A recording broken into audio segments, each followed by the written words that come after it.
Hello. Hi, lady. How are you guys?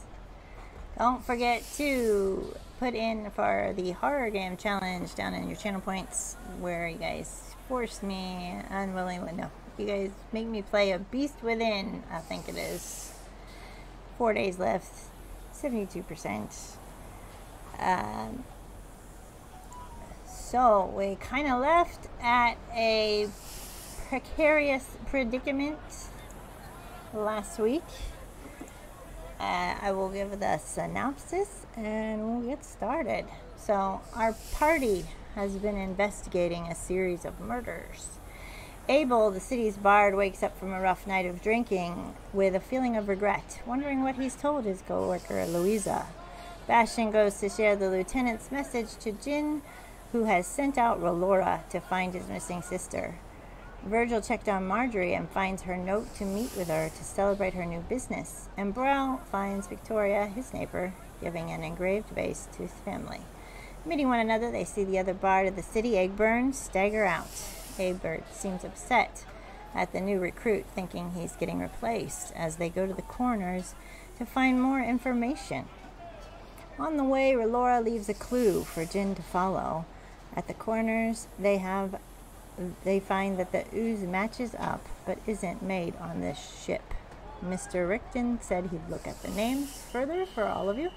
And on the way, Rhelora leaves a clue. Oh, I already said that. Brel and the others speak to a little girl named Lucy and find she has 2 more friends with her.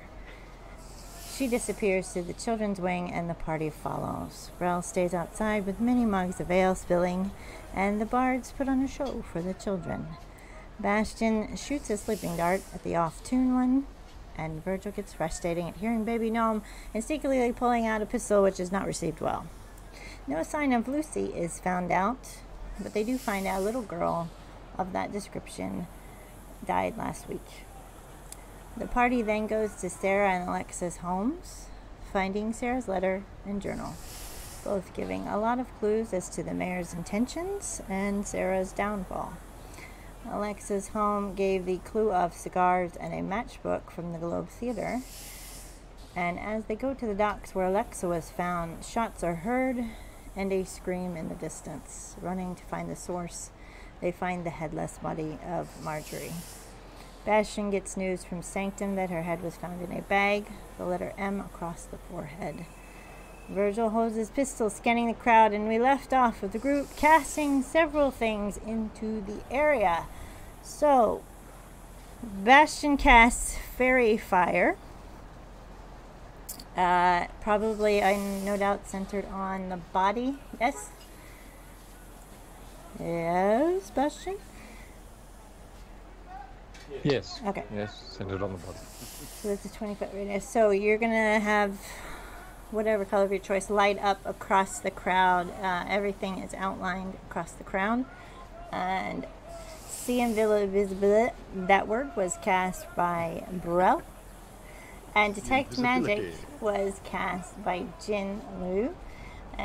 You do not detect any magic in the vicinity, which is also good news because there's no magic detected on Marjorie's body. No ward against resurrection of any kind. The see invisibility, as the crowd is looking on and all this is going on, Brel, you notice a carriage stop at the end of the street. A woman in a gray dress, blood on her shoulder, getting into the carriage, and 2 men in brown suits with black goggles getting in after her as they take off northward. And another carriage pulls up with Lieutenant Black, Dr. Rickton, and some patrolmen running towards you and shouting, "Go look, we'll take care of the site. Go find them." And meaning they can't have gone far. So this is where we've left off. Brel instantly called out his team. A carriage headed north. All right. Virgil will holster his weapon and just start running that direction. That'll work. All right. Likewise. So the carriage that stopped and let Lieutenant Blackout is still standing there open as the patrolmen are getting out. I'm going to assume you guys are going to get in that carriage and follow them? Yep. All right. As you guys get in, it's 6 seats inside. Bastion, are you sitting in with them as well? You usually sit on jump the... on the horse like normal. On them, okay. So... Virgil's probably going to hang out. Is there like windows in the carriage? Like it's like a regular style carriage? Yeah, it's your standard coach. One bench opposite each other. Doors on each side. Windows. And windows, yeah. So Virgil's probably going to stick his head out the window to try and catch see if he can see the carriage in front. All right. Try and keep a visual on it while we're traveling. As you guys are traveling across the roads, you see and hear, before you see, a carriage charging up, horse at full speed, with not a usual driver in the driver's seat, and men sitting in the carriage kind of grinning at you, and one of them says, "I think it's time to call off your investigation." And he's gonna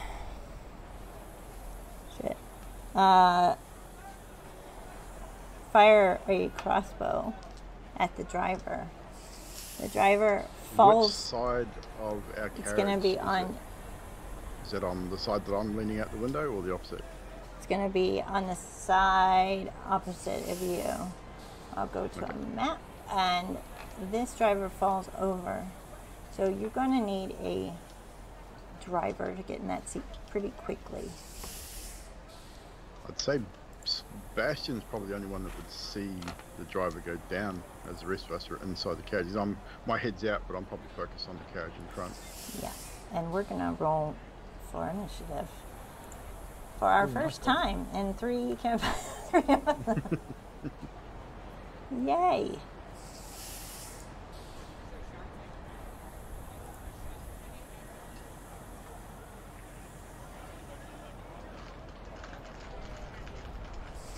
I love D&D Beyond, but sometimes it doesn't want to give me. Sucks. It doesn't want to give me. It's All right, shit. Virgil, your initiative was 10. I saw. Yeah.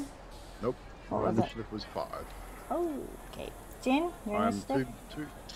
too focused on the carriage in front. Yeah. Jin, 2. 2. I just see the carriage in front of me here. That I'm in. Bastion. Initiative? Yes. 24. Holy shit. Egburn.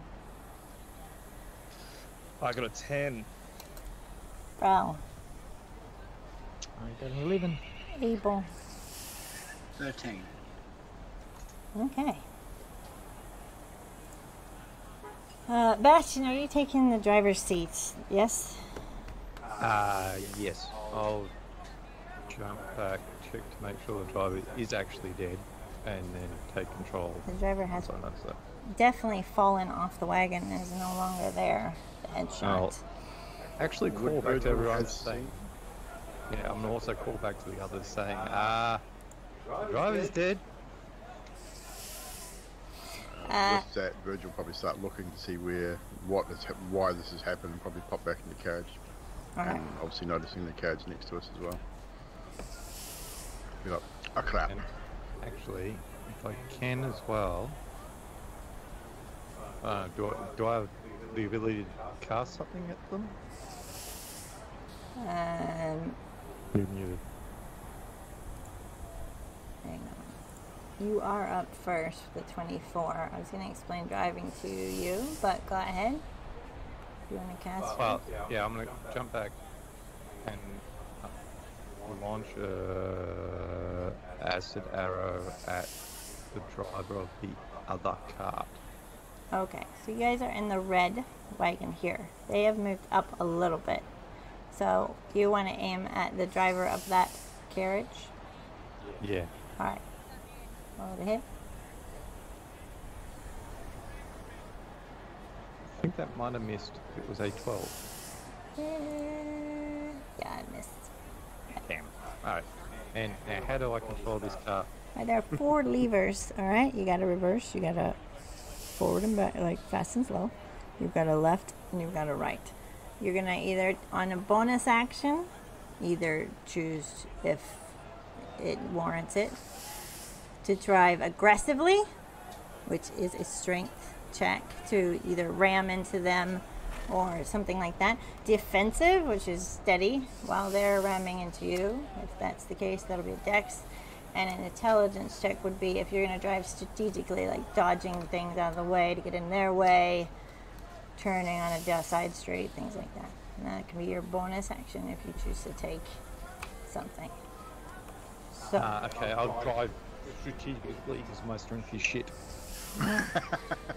I was going to suggest to move up, but yeah. Okay, so right now you're going to drive strategically. You're going to maintain steady course, basically, right? All right. One of the members of the gang is next. They're going to aim, obviously, at you because you are sticking out. They're going to roll with a revolver. Does an 18 to hit? Me? Yeah, you. Yeah, that's a hit. Yeah. And that's going to be 9 for you. And Abel, you're up next. How close is the other carriage? It's about 5 foot away from you. Okay, so I would like to cast suggestion at the driver of the other carriage. All right. I'd suggest you stop where you are, young man. So, wisdom save 14. Wisdom saving 14. Okay. I'll get their wisdom up here. Oh. Well, he's going to definitely start to slow down. And try and start to slow down, which is not going to please the other people. So as he's slowing down, is there anything else you want to do on your turn, your bonus action?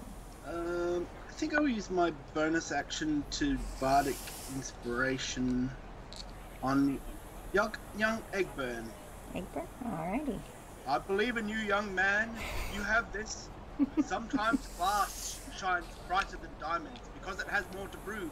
You have this, sir. Your Well inspiration die of 1d8. I love it. Alright. One of the members is up next. And he is going to try and hop in and hit. I didn't ask your seating arrangement because it's kind of tricky on here to see where you guys are positioned. I'm assuming We would be probably switching and swapping, so I'd imagine it would be rather cramped inside the carriage. I'm gonna say that you guys can use either your movement to say lean back or lean forward, so you're not like, you know, because we've only got a hitting small one window another.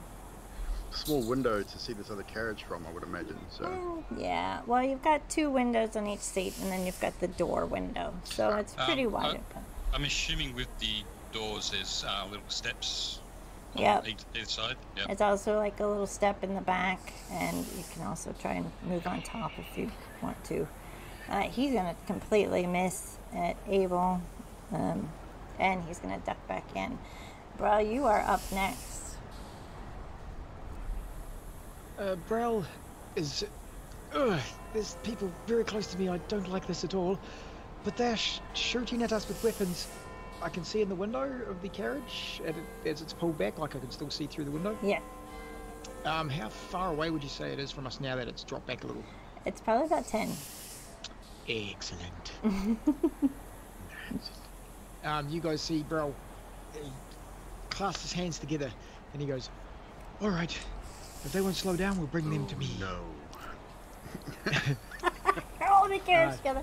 Okay, go ahead. This is not gonna end well for Virgil's us, is it? eyes just widen the moment Brel starts to cast a spell. You see little static shock between the gloves of Brel's hands, and he looks at the group and he says, "It's just a cantrip. Nothing bad can go wrong here." And he casts Lightning Lure. One creature within 15 feet of me must succeed a strength throw or be pulled out of the carriage in a 10 feet straight line towards me. Okay, so I have to make Okay, strength so- rolls. Let's see. On all of Strength- them, I'm assuming? No, just one. So the one closest that I can see in the window. Okay.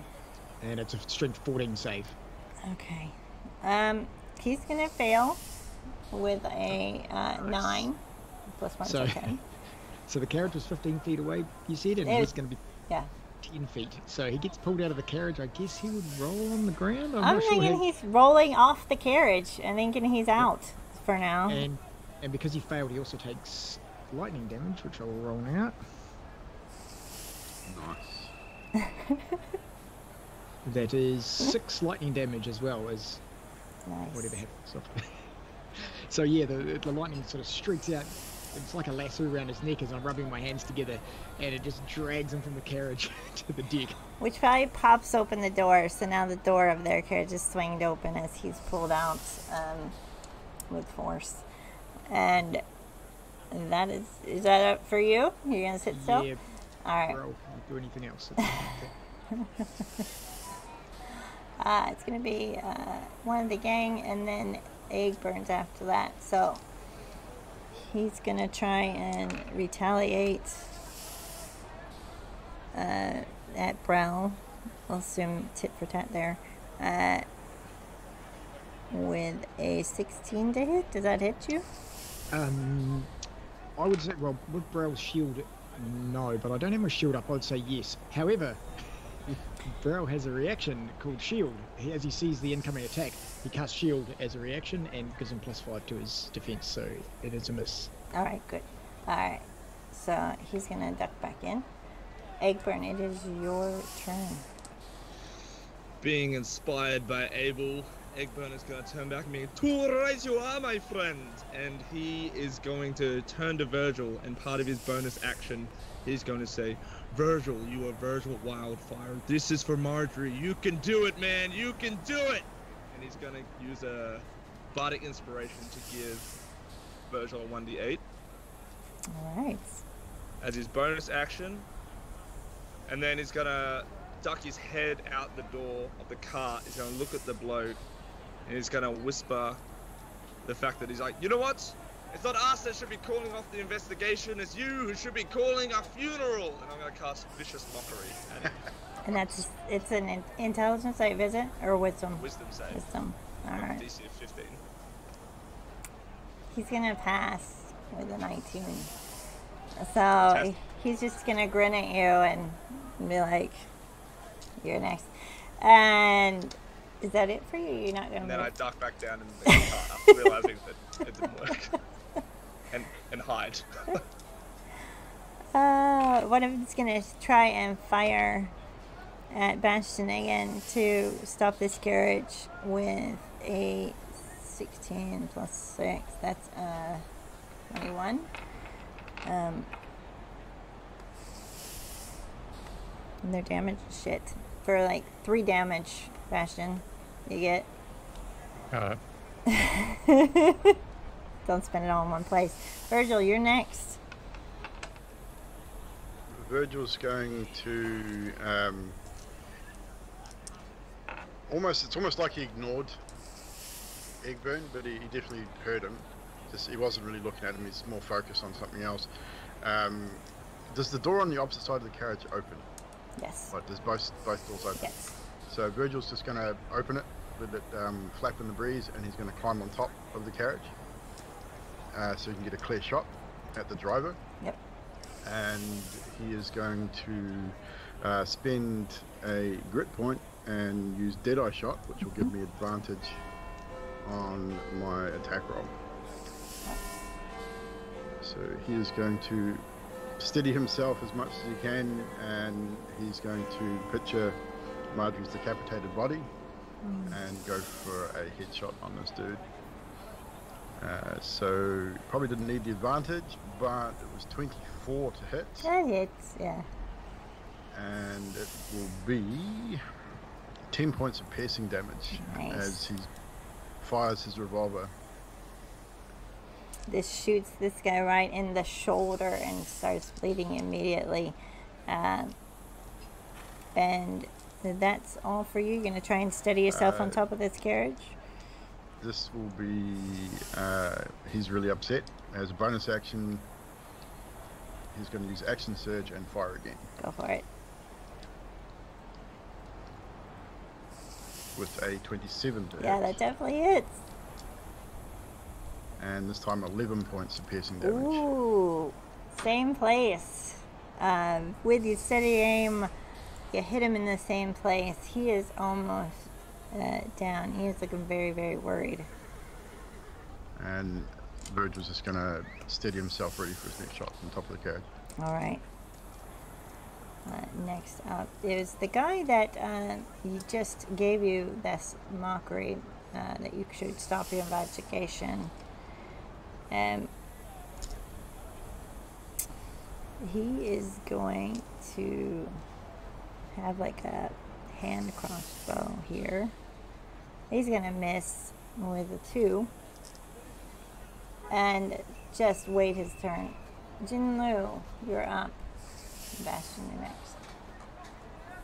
What would you like So to do? I'm going to do what Virgil did and climb out. But instead of going to the top, I'm going to go to where Bastion is and do Eldritch Blast. Yep. Eldritch Blast. But not at any of the people at the carriage wheel. Nice. That was my initial thought, but I thought, nah, fuck it, he's going to be aiming at the people. So, and I think that's, oh, hang on, to hit. So is it a DC to hit? It's a roll to hit, yes. Yeah, roll the hit. 11 to hit. That's gonna miss. I don't know how you can miss the carriage. Maybe Bastion's in your way. Okay, so with that, where'd it go? There, I want that. I'll use 1 sorcery point to do Quicken Spell. Yep. Give myself a second attack. And doing the same thing again. Go Hopefully, for it. maybe. Jin, does your Eldritch Blast have 2 Should have 2. blasts or 1? 2. So you get 2 shots. So Yes, you you roll get with it 2 twice. shots. Okay, well, 12. 12 did hit. So if you're gonna do the other one, you roll twice again, I think. So that didn't hit? Yeah, that did hit. Ah, okay. And that is 5 force damage Alrighty. on a will. Yep. And then with your quicken spell, you're gonna do Eldritch Blast again, yeah? Yep. Alright. So that'll be another 2. Yep. So 18. roll 18 hits. Do you want to just roll a hit for your second one too? Okay, that's 6 damage. 6. Yeah. Okay. And that's a 7 with a nat 1. Oh no! You missed. We're not going to accidentally hit Bastion like I do in the other game. And with my free action, I'm going to... Can I take over the reins from Bastion? So, because I dare say the other one doesn't have a driver anymore, does it? That's still alive. No, it does not. Oh no, the other going one to does tell- have a driver. Yeah, It does? yeah. Yeah, he's still alive. Okay. Because I was going to suggest Bastion take over. But that's the end of my turn. All right. Bastion, you're up. Okay, since you've taken over from me, I am going to cast Flame Spear on the inside of the opposite carriage. Nice. Go for it. They need to make a dex save. All of them? Yep. Okay, y'all, please wait. Please hold. 17, 10, 4, Jeez. 2 and 7. 13. Any of Okay, those? so all the ones that got under 13 will take full damage. Okay. And the other one will take half. Alright. So, full damage of a whole big 5. Ooh. No, it's And then alright. we'll say 2 for the half.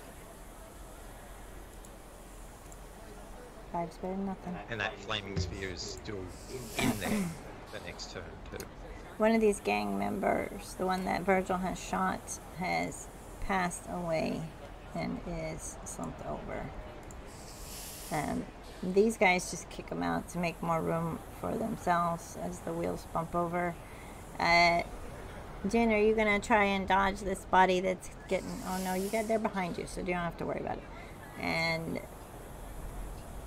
now it is. If there's anything further, Bastion, that you want to do? You want to move or anything? No, I'll just be concentrating on the flaming sphere to keep it in tow with the rest of it. All right, Abel, you are up. Ah, words as a barb. Fine choice, young Egburn, and I'll stick my head out the window and cast vicious mockery at the person driving the other carriage. All right. I fart in your general direction. Your mother was a hamster, and your father smelled of elderberries. Let's see what he thinks of that. Oh, he doesn't like that at all. All right, what happens when they have vicious mockery and they fail? I think it's muted. Ah, they take psychic damage. All right. Ooh, maximum of 8 psychic damage. Nice. And have disadvantage on the next attack roll makes before the end of its next turn. Okay, I'm gonna write that down. All right, and now it's one of their turns. So it's gonna take 8. The driver is going to try and aggressively speed this up to get right even level with you guys. And now it is Brell's turn. Okay, so Brel, last turn would have dropped a mug of ale because I forgot about that. Splishes across the carriage. Mug of ale still drops the deck. Brel's looking in the window. My invisibility lasts an hour, so would that still be active? Probably yes. So am I still seeing extra people in the carriage compared to the others? No, not in this carriage. No. So there's nothing extra in this carriage? No. Cool. How many people am I seeing within the carriage amongst the ball of fire?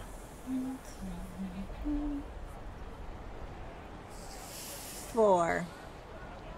Alright. Rel says, I'm sorry everyone, this is taking too much time. And he grips the end of his scimitar with the globe on the end of it and he says, it's time to make everything a little bit easier. And he puts his hand out the window and the carriage is engulfed in a bright blue light. It is now reduced to half its size and dimensions. Only the carriage, not the people. Half its size and dimension, weight and everything gets... This is the God. opposing carriage? This is the opposing carriage. I Oh also my don't have to God. make one of my rolls.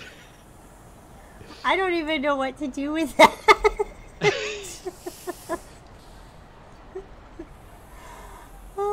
Alright, let me think. Half the size. And the horses as well? Yeah, so Probably. it'll be just the carriage, not the horses. Just I can only Okay. do one object or one person.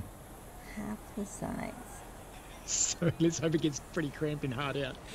Well, there's only 4 in there and seat 6. So yeah, it's going to be pretty cramped.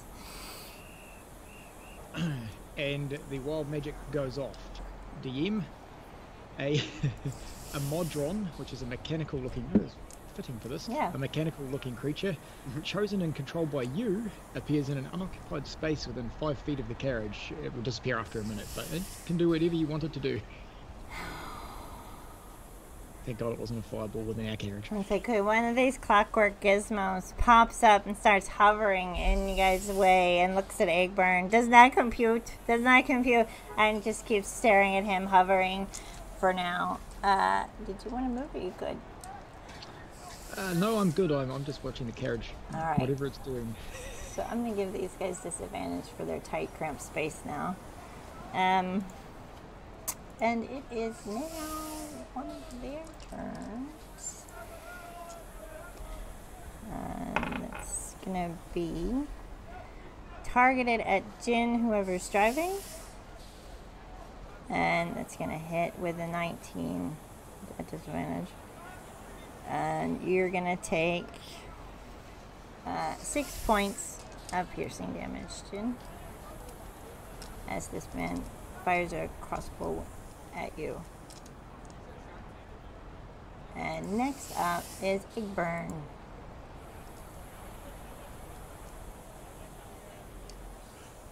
Right, so Egburn is going to look at now that the carriage is close by, does it look like I've got 30 feet of movement, I could possibly do a flip from this cart to the other cart? Well, you got to get the door open, and I'd make an acrobatics check for you to beat a 15 to see if you can land on the other carriage. Fantastic, yeah. So, and he's still got the remembering Abel's lovely words. He's also going to add on his bardic inspiration to do this wonderful swan dive flip to the next cart. Okay. Nat 20! Yay!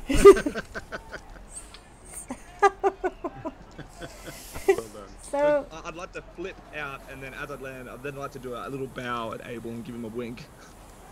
So as he does this perfect flipping acrobatic gracefulness and cat-like lands on the top of the other carriage, he turns to you, Abel, and does a bow. So, what would you like to do as your action, bonus action? Fantastic. And then, so on this cart that's now small, I would then like to cast a second level Thunder Wave. Wow. Go for it. So each creature in a 15-foot cube needs to make a Constitution saving throw. Of 15. Well, 1 to 15. 1 to 12, so that one misses. 1 to 3. Oh, that's 1 to 15. So 2 save and 2 miss, and they get pushed back, yeah? Yes. So, At 12 damage. a failed save, yeah. They get pushed 10 feet away from me. And on a successful save, the creature takes half as much damage.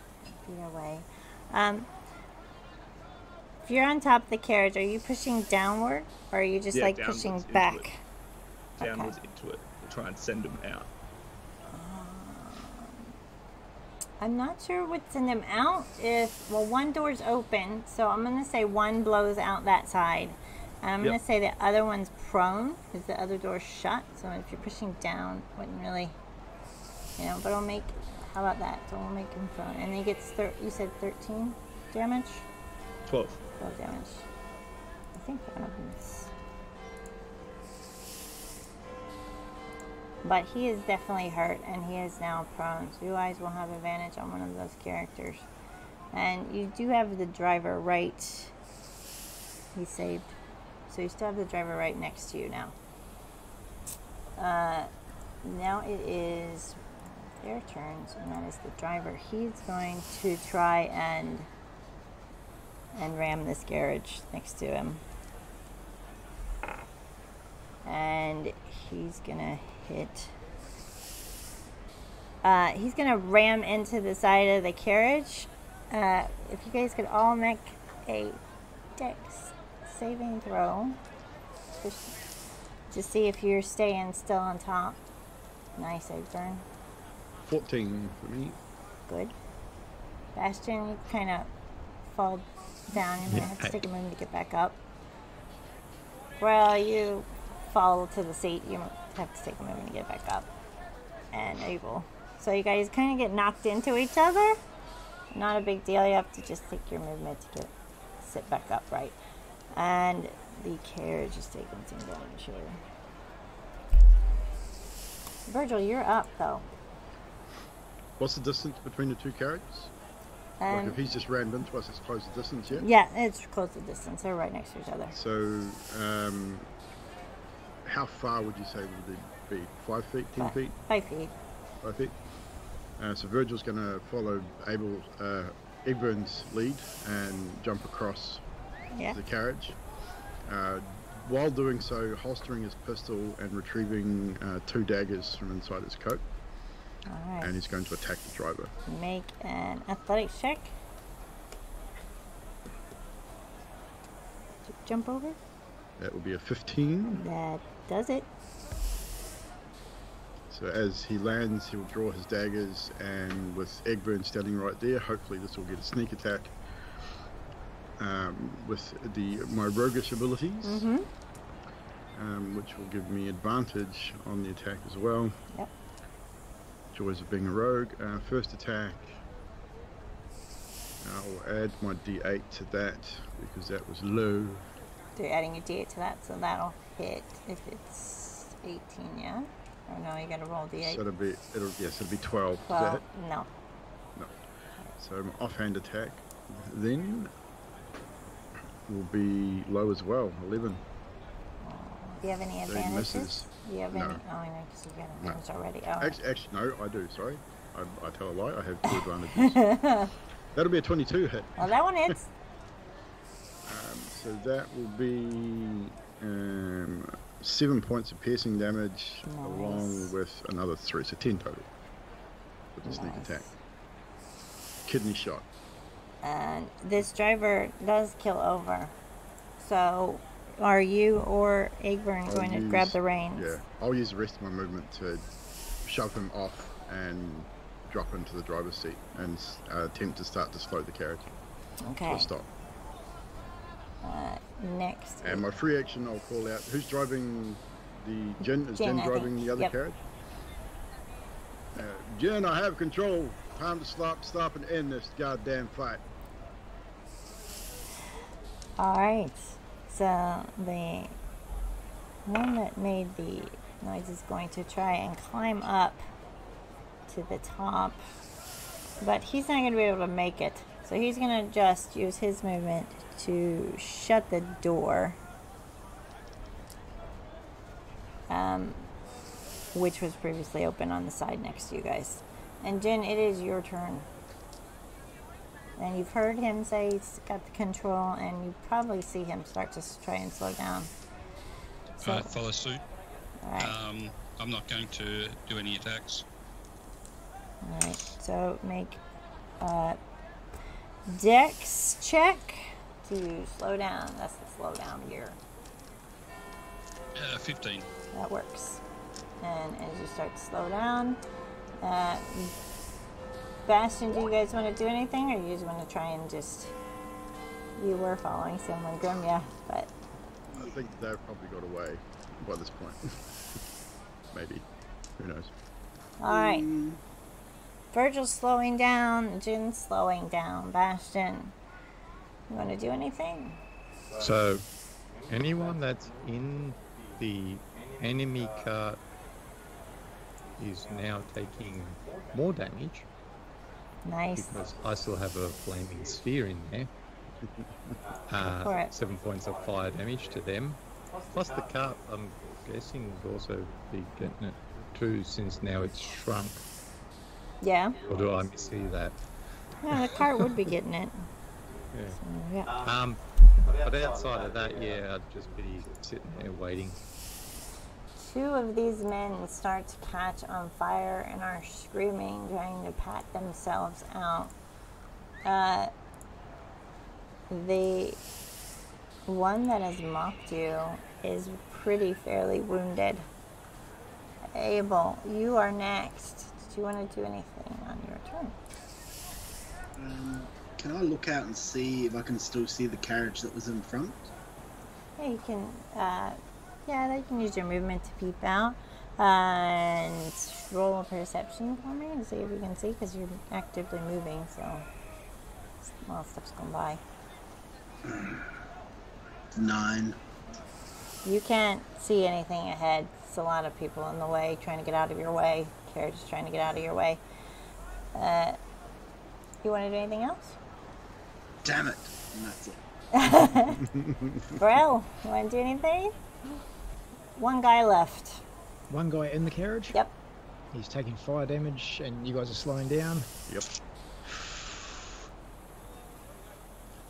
It's not looking too great.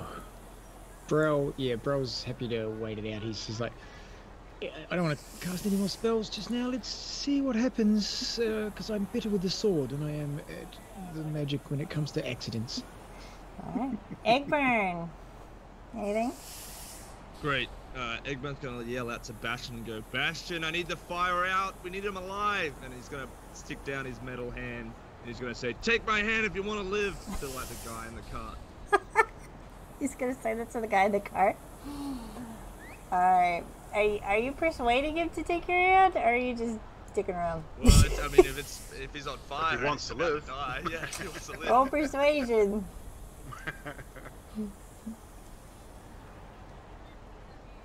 Oh, 13. Is that it for you? That's pretty much it. He's just gotta stay there with his prosthetic hand. Alright, Virgil. It's your turn. You have the reins. Yeah, I'm gonna Are you gonna try and break? attempt to stop. I want to try and break, not ready to stop. So to try and break, that is a strength test to pull back. So make a strength check, 8 to 15. Natural 20. Nice. You slowly start to break. I'm assuming Jinlu, you will also try and break your carriage. So roll your strength check. You want me to roll a strength check? Yeah. Okay. Good luck, buddy. 10.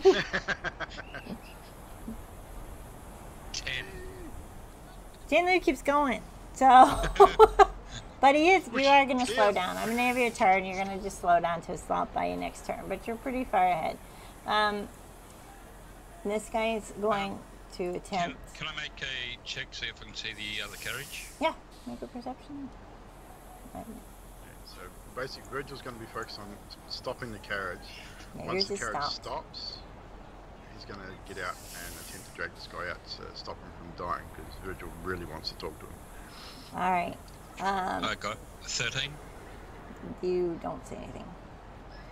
To the point where Virgil would stick his hands into the flaming sphere to drag him out and take damage. He really wants to talk to him. Bastion, did you turn it off, your flaming sphere, or is it still going? I was going to wait until my turn, but yeah, if you let me turn it off now, I'll turn it off as soon as... Well, your turn's Jam after said- Jin, so it's your turn now.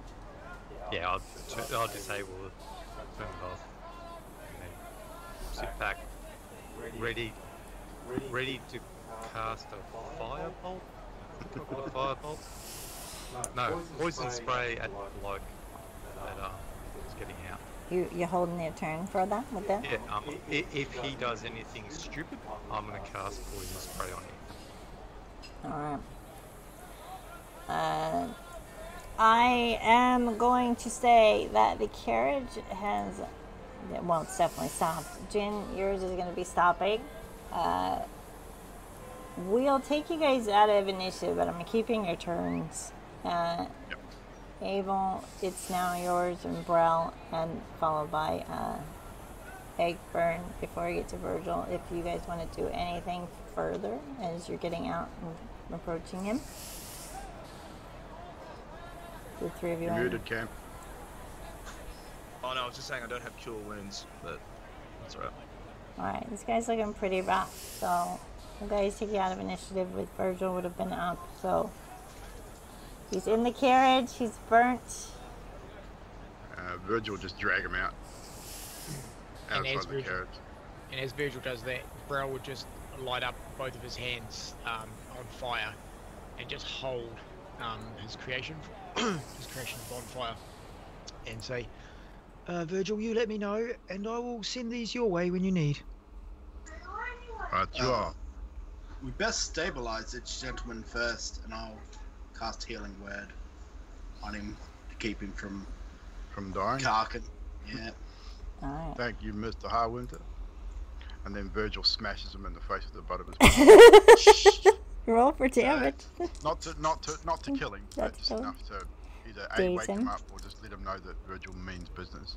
So 11 points of healing He before gets that. 11 healing. Alright.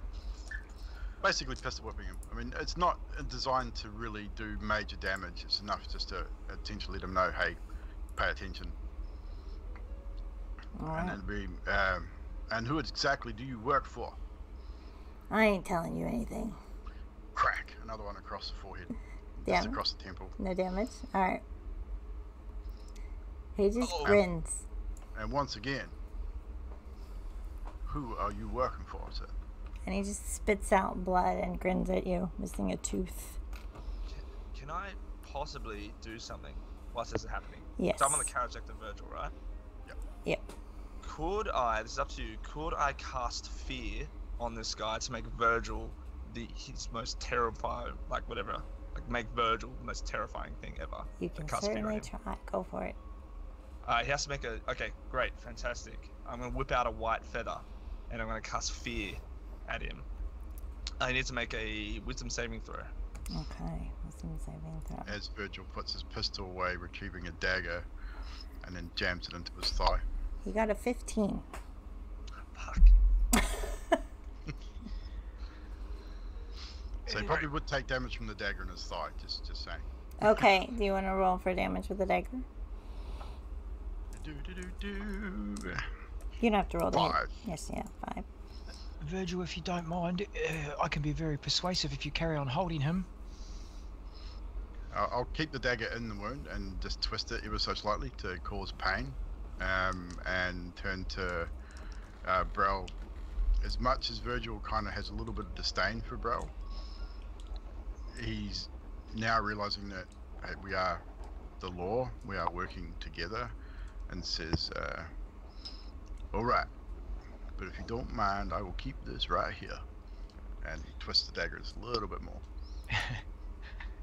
Brel looks at the enemy in Virgil's hand and he says, I'm not an intimidating person. However, there once was a thing called witch trials, and I have heard that many a person, as they're burning, will give up a lot of information if it's slow and painful. And he's holding the fire in his hand still, and he says, so I shall start at your feet. I would like you to just give Virgil what he needs to know, otherwise it's going to get quite hot in here. Are you rolling intimidation? I'm trying to persuade if it's...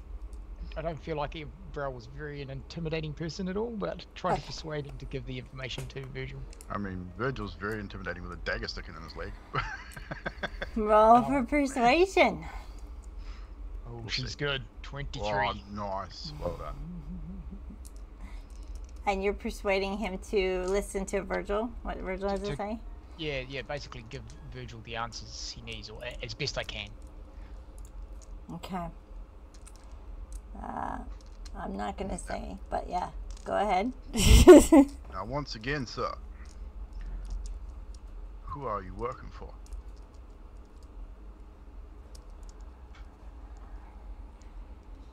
And he sits and thinks, and I would answer quickly if I were you. he says, shame we didn't have more time with that redhead and Marjorie. That would have been really fun. Virgil pulls out his pistol and blows his brains out. He didn't have I was much gonna left say, to yeah. do. Hearing that, Egburn would have like just distanced himself away from Virgil. Literally, it just pulls it out, points it point blank forehead, and just pulls the trigger. And he's definitely dead. So, with that, And then, as that happens, Virgil stands bolt upright and just drops his pistol and just takes 2, 3, 4 steps backward. And you can see he's visibly shaking. Not from killing person, just the sheer adrenaline and realizing he's probably just lost any chance he has of getting any information. do you, any of you wish to look through these gang members' effects? I pick up Virgil's gun, hand it back to him and say, get in that carriage and sit there. Talk to you later. Virgil follows command. Doesn't Egburn say would, anything. Egburn would like to walk over to Abel and just pull him aside and say, if you have anything of a positive nature to say to Virgil, I believe it would be a good time to say something. Maybe not now, but just in a little bit. I'm not really good with words. Right, you are. I will keep that up here. Yes. Vrel puts his fire away, looks at Bastion, and says, while the others are all doing their bits and pieces, and as he puts his fire away, another tankard of ale drops from his cloak, and he says, Bastion, I think we should check these bodies, and he starts going through the bodies that are nearby. Likewise. With Mage Hand, by the way. And as he casts Mage Hand, another tankard of ale drops from his sleeve. Roll investigation. This one, tankard hits right side up, so there's a free beer on the ground. Investigation for those looking. 17. 23. Nice. You guys found 100 gold among them. They're paid very well. And a note listing Marjorie's name, where she would be located. And with a 28 something that you guys got, the writing is exactly the same as the karma that was written on the matchbook. Who's going to take that gold? Are we going to distribute it? Or? Bastion, could you take the gold, please? Egburn, what did you want to say? Sure.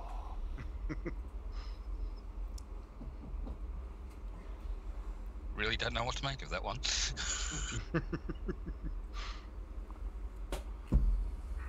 All right. So there's a lot of bodies strewn across the way. There's a very small carriage and a very large carriage, and they'll both look pretty damaged. At the end of about a minute, that small carriage would, as damaged as it is, return back to normal size. You just see it slowly go back up.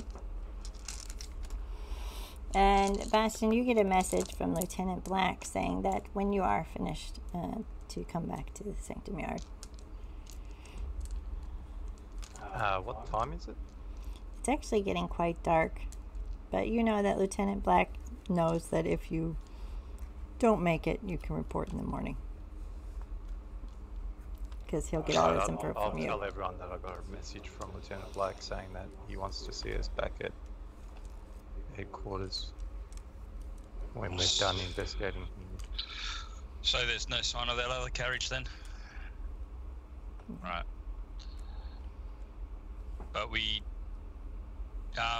who was it that spotted the second carriage?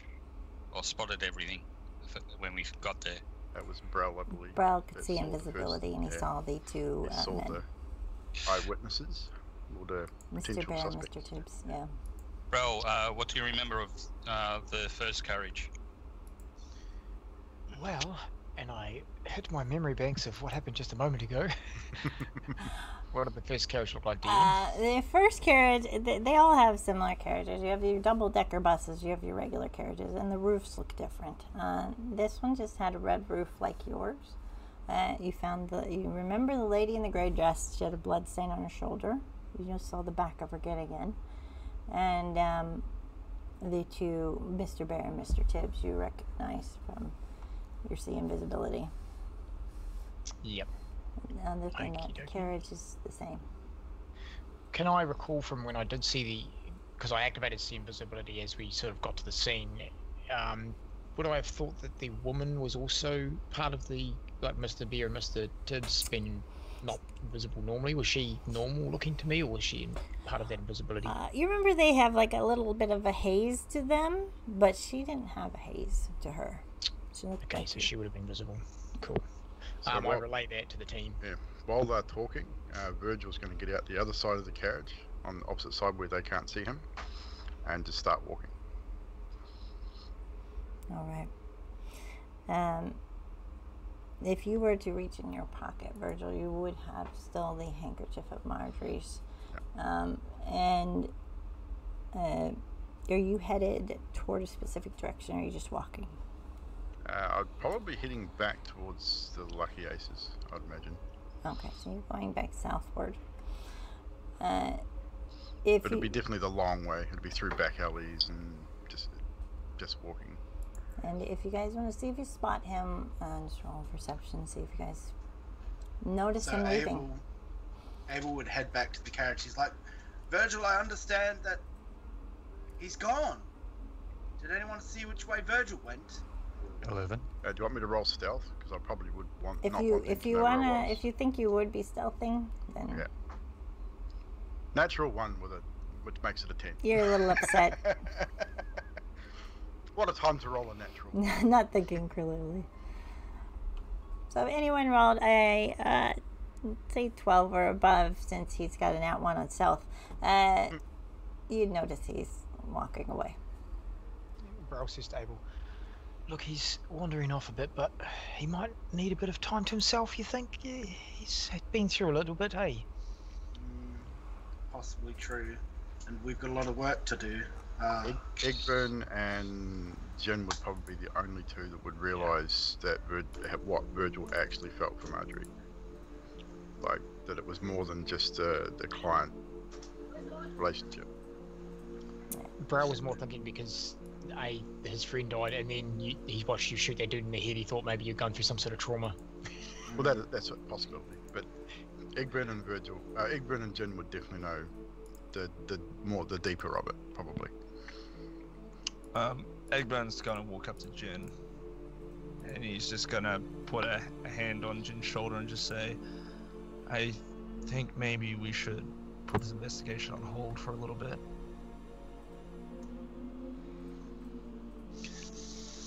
And Egburn's probably the only one who would know exactly where Virgil's headed right now. We don't have time to put this case on hold. Too many people have lost their lives already.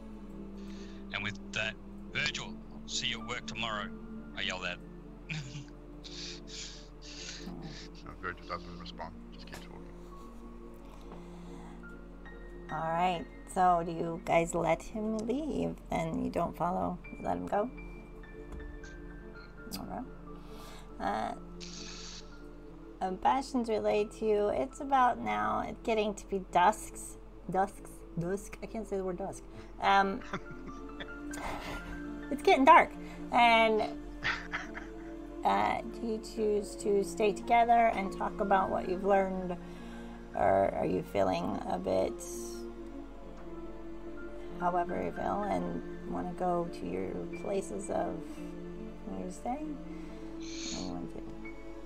If you guys would like to go home, I can always go to the lieutenant and find out what information he has. I can stay up a little longer, Jin, and accompany you if you like. Alright. Abel, have you ever been to the Lucky Aces? Not from memory, no. Fantastic, let's go. I'm gonna grab his hand and start walking off. Okay. Bastion, are you following Jinlu? Are you going to the Lucky Aces?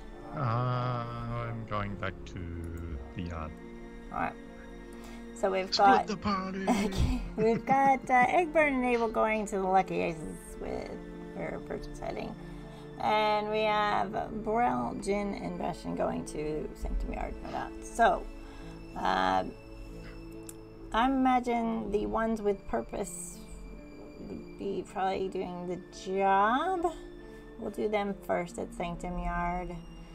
As you guys get to Sanctum Yard, I'm assuming, Bastion, you've let the people know that there's dead bodies in the street to pick up, no doubt,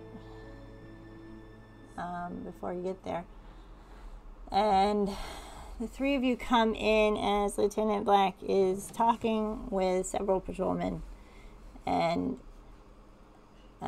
they've been passing around this kind of a jar, and he motions the three of you to come in. Do you wish to speak to him first, or wait till he says something?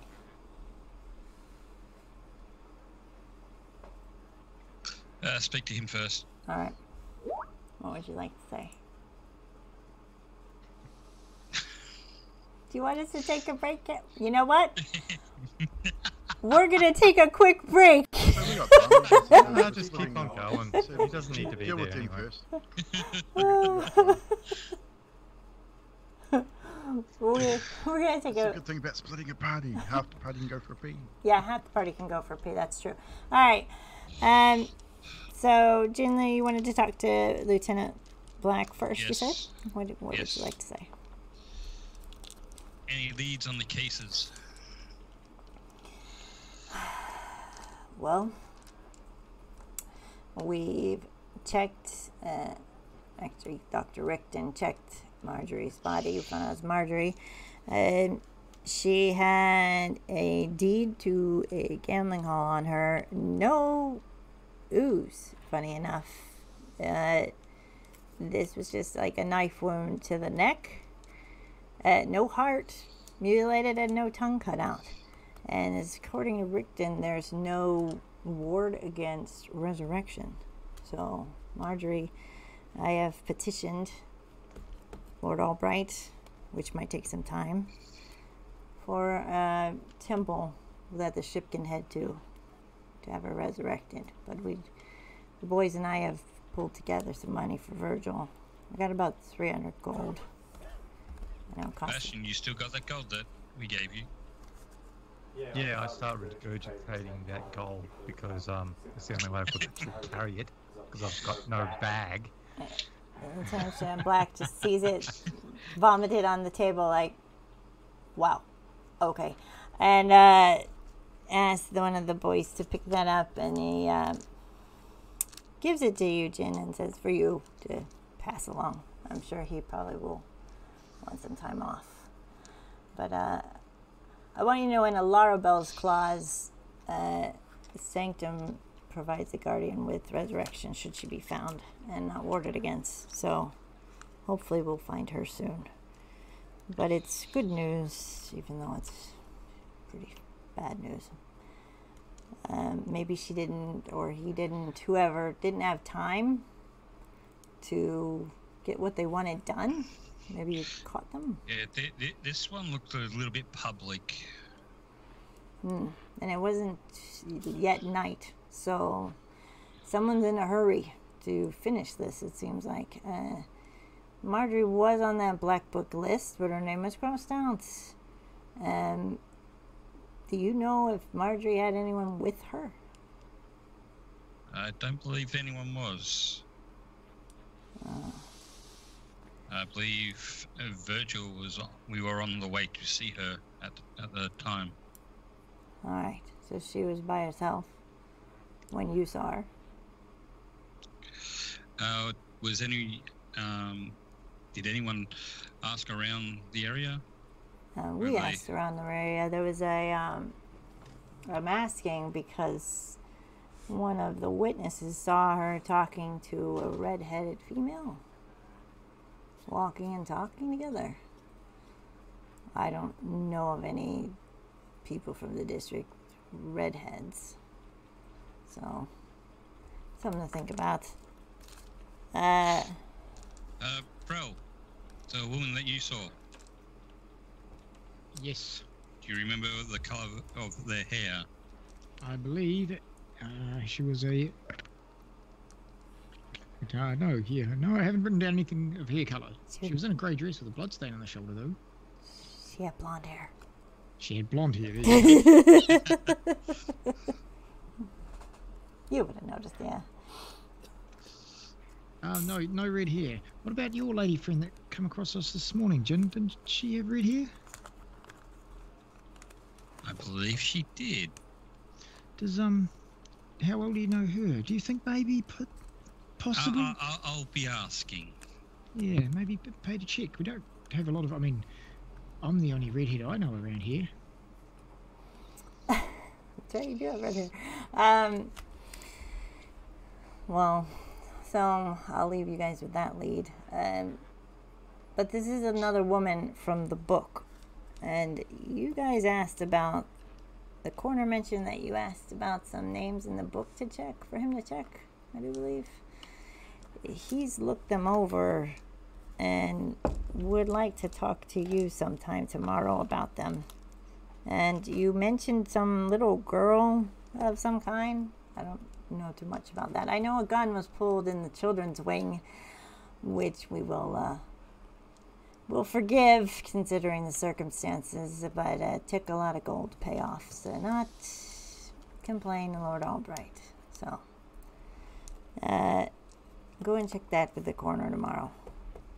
But that's another woman on this list that's gone, so probably check the other women on this list.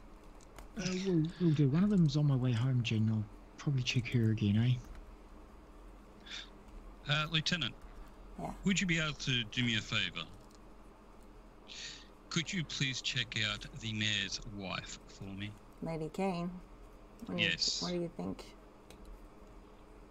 Something doesn't add up there. How so? Did you find something? Just odd that she would not allow us to go through the place.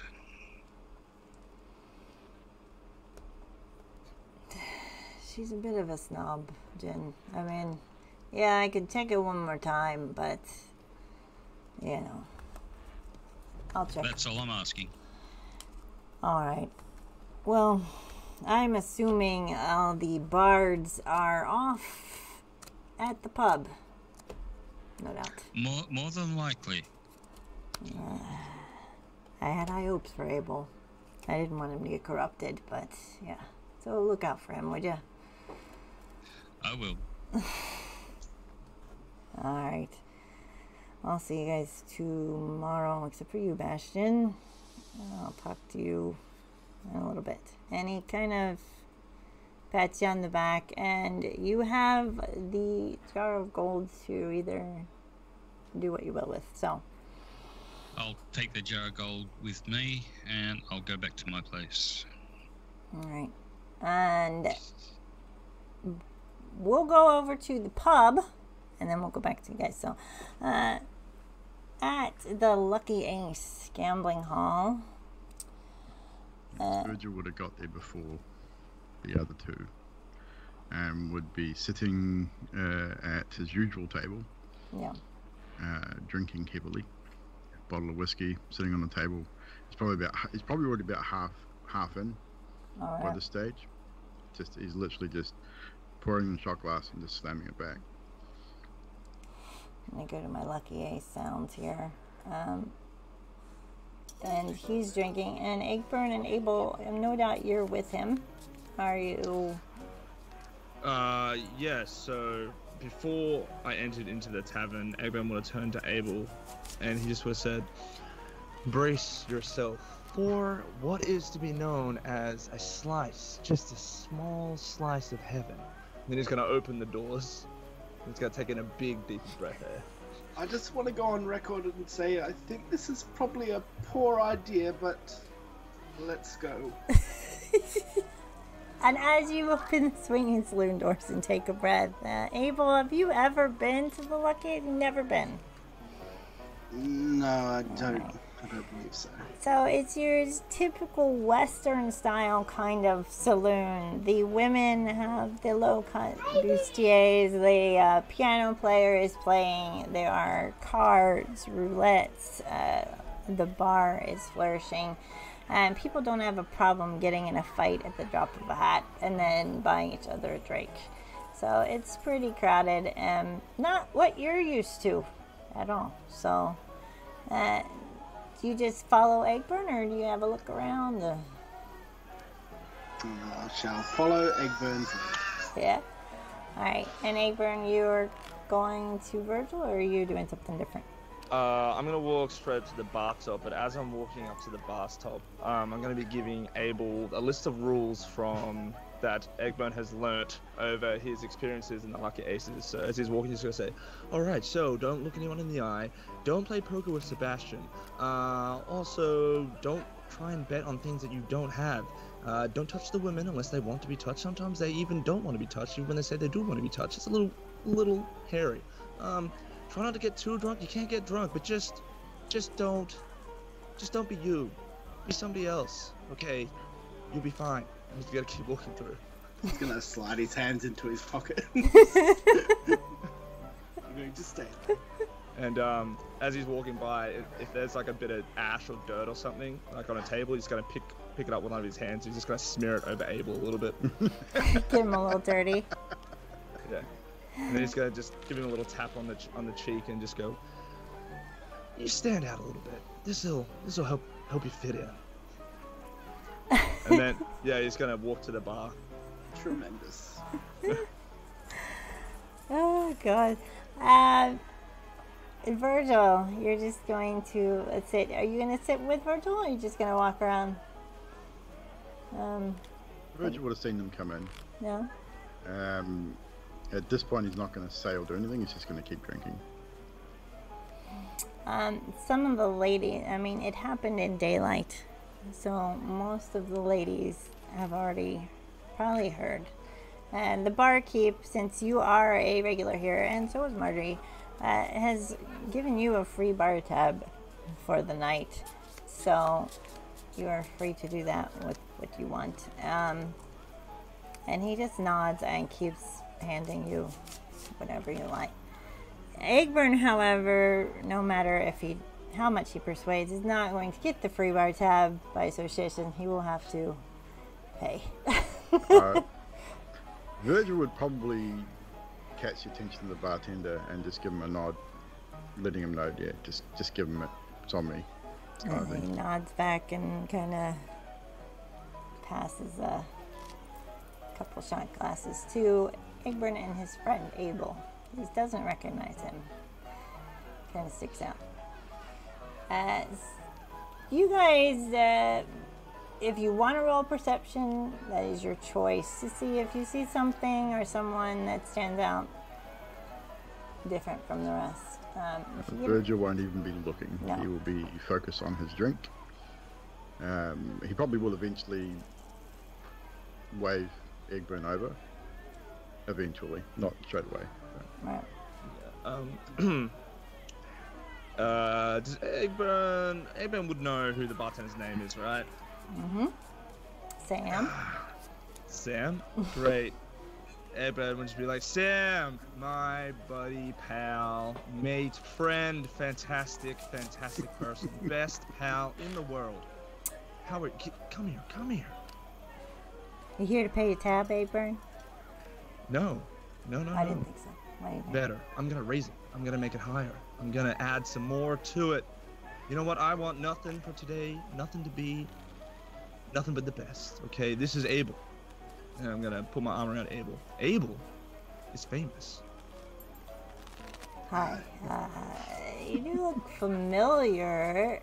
You Get that a lot. Yeah, where do I know him The from? Globe! You don't know the Globe? He's famous. He's Abel. The How much is actor. this gentleman's tab, by the way?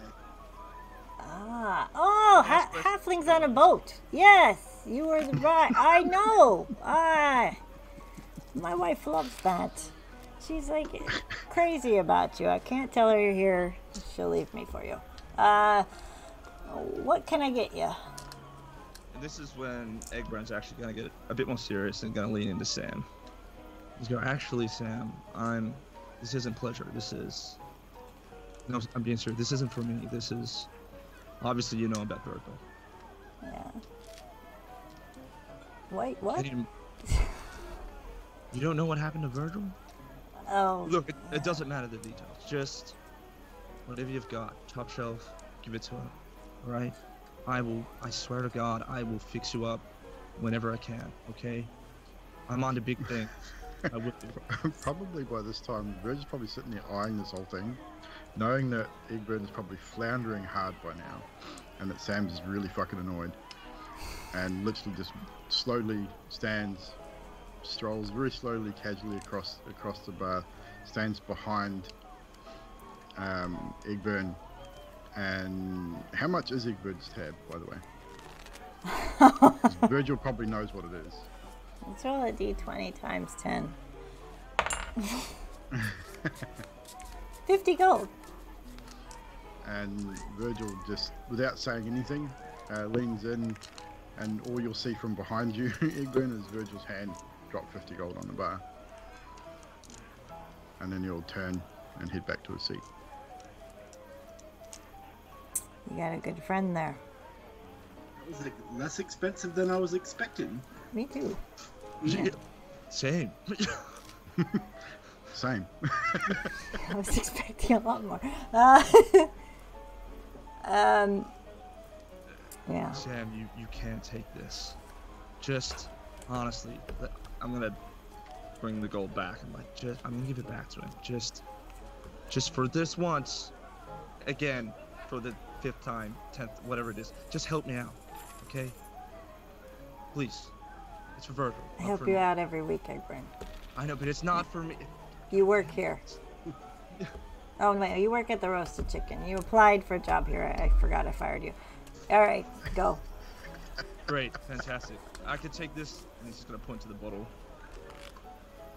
All right.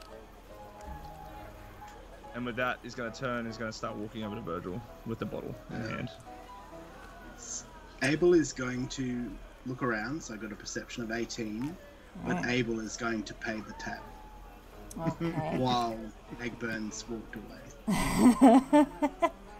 Sam says thank you. And out of the corner of your eye, you see a redhead, you know. Two gentlemen that look very, very tired, drained. One has a streak of white hair. Having a great time. That's all. You don't have to do anything with it if you don't want to, but that's what you notice. And Egburn, as you go with your bottle, what did you buy? What did you get? A bottle of whiskey? Yeah, it would have been top shelf Top whiskey shelf. for Virgil. Yeah. All right. You go and sit next to Virgil. I'd place the bottle on the table, and I'd just say, "Howdy there, partner." I'd sit down. Virgil just raises an eyebrow, pours himself another drink from the bottle he's got there, which is probably just about empty by this stage.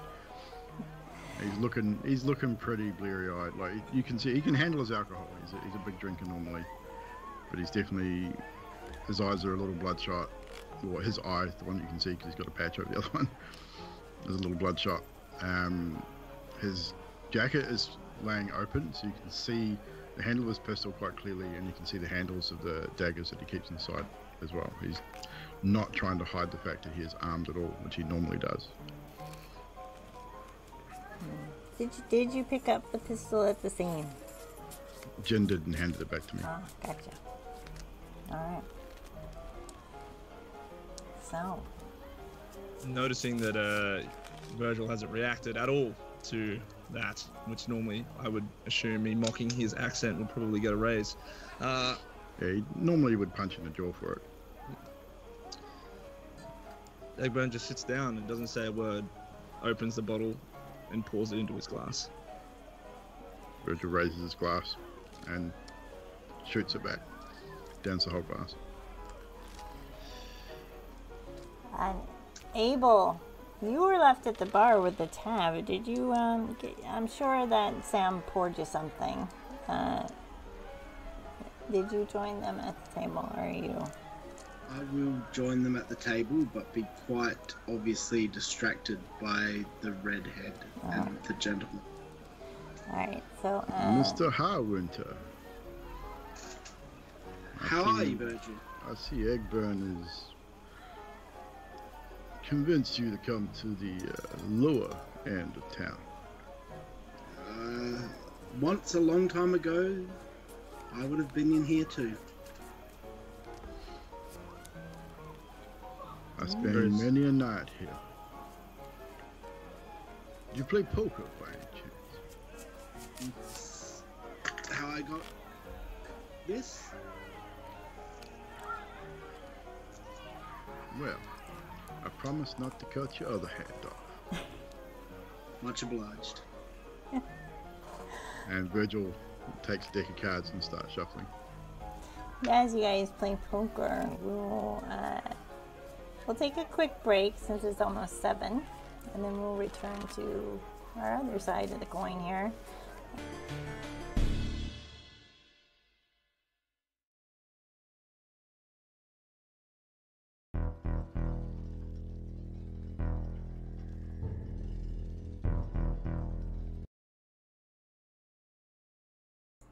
say, you know, just filling the inside of the carriage with flame was a great idea.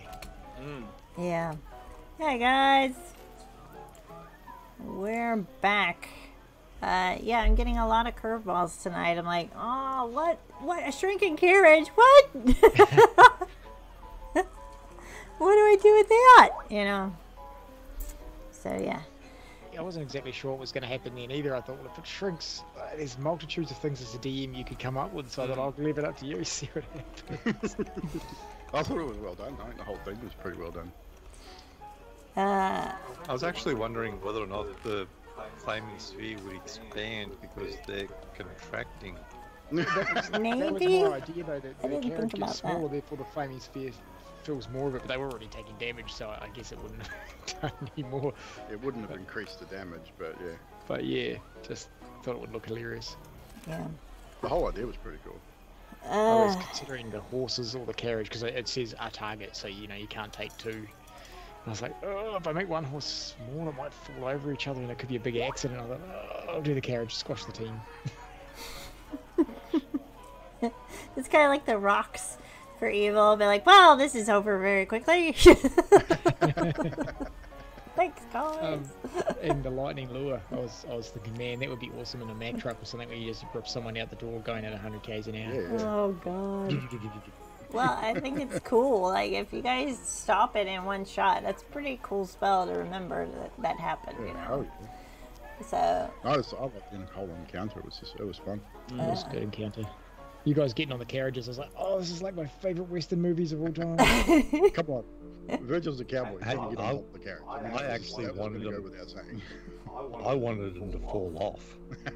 I was half expecting it. I was half expecting to roll a shit dex roll and actually fall off. I was And afraid. I was like, oh... Yeah, because what am I going to do if one of you falls off? I did an awesome dex roll. I just rolled shit at hitting stuff. Bye, Demortum. Thanks for joining us while you can. Thank you, guys. Don't forget the horror game challenge, and don't forget giving people advantage and inspiration. And poor Bastion. Yeah, because we did it. Yeah, guess some of these guys have a shit ton. Sadiq, did you get your advantage, by the way? I got an advantage when? Yeah, a little while ago. Oh, the way, yeah, I can't even remember. But Mina gave me one. Cool. I'll have to give her one. Can I do that for the cross-platform? Oh, Demortum, you're still there. I just read backwards in the chat, and he's gonna make me some music. Aw, thanks, buddy. If you're watching this later, thank you. Hi, Magic. Don't forget to join us on Wednesday. Are you gonna have a Wednesday Christmas trial, do you think? Yes. Yeah. Yep. Funeral's tomorrow morning, so I'll be back for that. Yeah, so we're gonna give a shout out to Evil. Don't forget to join him on Wednesday, 5:30 Australian Standard Time for Christmas Strad. We will get back into it now. And we left them pedaling and playing poker. And Bastion, your camera's gone. I can still see him. Oh, okay, I'm losing it. Oh. On OBS? I mean, on OBS, you can. Oh, there Yeah, we go. on stream That's that's weird. fine, but on Skype it's still here. Oh, it's back again. Okay. As I look at his stuff, we're gonna go back to... We'll do Bastion and then Brawl real quick. Bastion, Lieutenant Black's asked you to stay after a couple minutes. And he's gonna talk to you and say... When Virgil saw Marjorie, didn't your lights on your arm flash? No, nothing happened. Alright. And apparently from your camera in the stagecoach fight, you murdered one of the potential witnesses. Your lights didn't flash. No. Alright, tomorrow morning, you're gonna go to the Gnome Industries booth, where the one gnome on the ship can visit up. You're gonna get yourself looked at. So I don't think you're operating up to par. You've been having trouble with the Sanctum interface? Yeah, she's been a bit bitchy lately. It's her fault that you're malfunctioning. Okay. Get some rest, shut yourself down, recharge your batteries. You're gonna get looked at tomorrow. Tell the group that they're gonna need to stop by there on the way for wherever you guys going. Keep an eye on your lights. All right. I might just go there now and shut down there. Bastion, they're not open now. It's getting dark. They have little gnome families, whatever the hell they do down there to go to. Yeah, but I can get in. Bastion, So, okay, what are... I'm not paying you overtime. You wait. I don't get paid anyway. Shut down! Where's the button? It's like looking for a button to shut you off. And we will go to Brel. Chandler, did you want anything? We'll get to you after. I'm gonna check on your head safe. We're gonna go to Brel. Brel, did you want to do anything on your way home? Yeah, just knowing that my neighbour, she was on that book and I checked it the previous night. I'd like to check her again. I'll take a carriage home because it's a fair way. But on the way, I want to remind myself, is there because I know we've been to the morgue, whereabouts is the cemetery here on?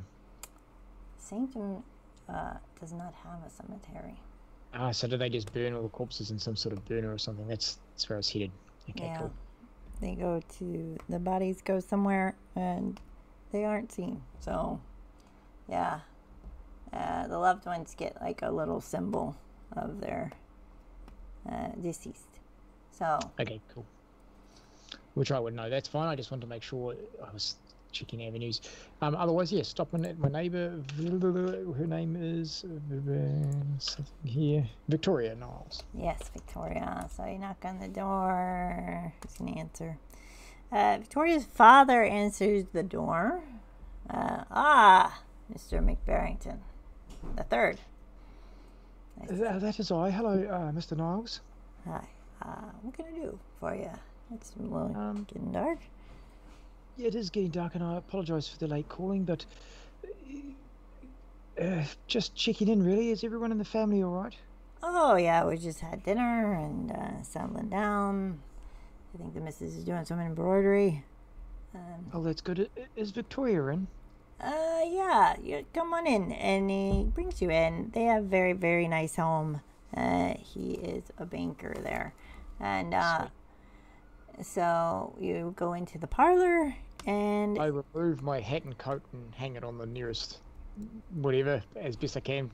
My short cropped military style red hair, tight sort of almost curled red hair you could say, shows now, but I don't remove the mask and all my gloves, and I even look to take my shoes off. If there's a pile of shoes at the door, I just sort of remove the shoes carefully and cautiously. and he's probably used to seeing you with a mask on all the time anyways. I mean, you're the neighbors and you go to the same social functions. So he's just smiling at you and waving you into the parlor. There's a nice fire going, and in a couple of minutes, and Victoria shows up and she's smiling at you. How did your parents like the gift? To be honest, I gave it to them, but I haven't seen them. It's been a long day, so. But I assuredly they would have loved it. Thank you very much. Well, you have been visiting quite a lot every night, almost. I think, past 2 nights. Yeah, two nights, last night and tonight. Yeah. I apologise. I'm not trying to intrude, Miss Victoria, but just checking in, making sure you're good, your family's good. Oh yeah, we're doing very well.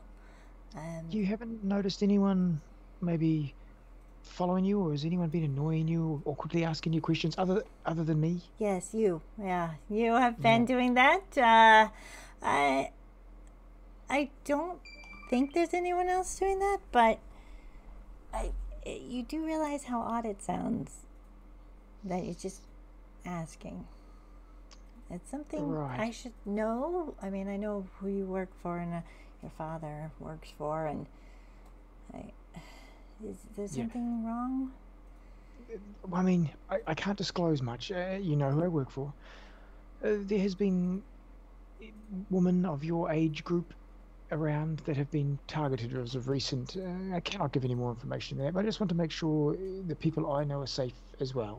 So I just want you to keep an eye out for yourself. All right. So what do I need to be looking for? Is it a certain man or woman or like a gnome? Look, I'll be honest, it's very hush-hush, and I can't give any more information than I have. But a gnome? Why would you think a gnome? Well, I mean, there are gnomes here. I mean, they're underground, but I don't. Well, yeah, they run Sanctum, but it seems odd. You're making me a little paranoid, so I'm just covering all the bases. Okay, that's absolutely fair. Nonetheless, no, just if you're going to go out, or just be with people, stay in the public. Don't go off on your own, and don't talk to strangers as much as you can help it. All right.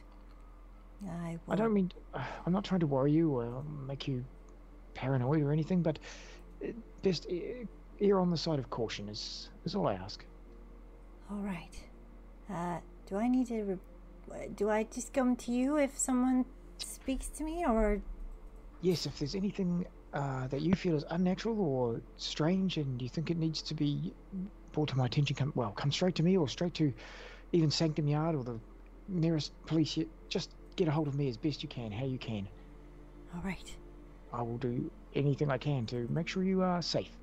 And she looks visibly worried now because this is just, out of the ordinary. So she's kind of wringing her hands and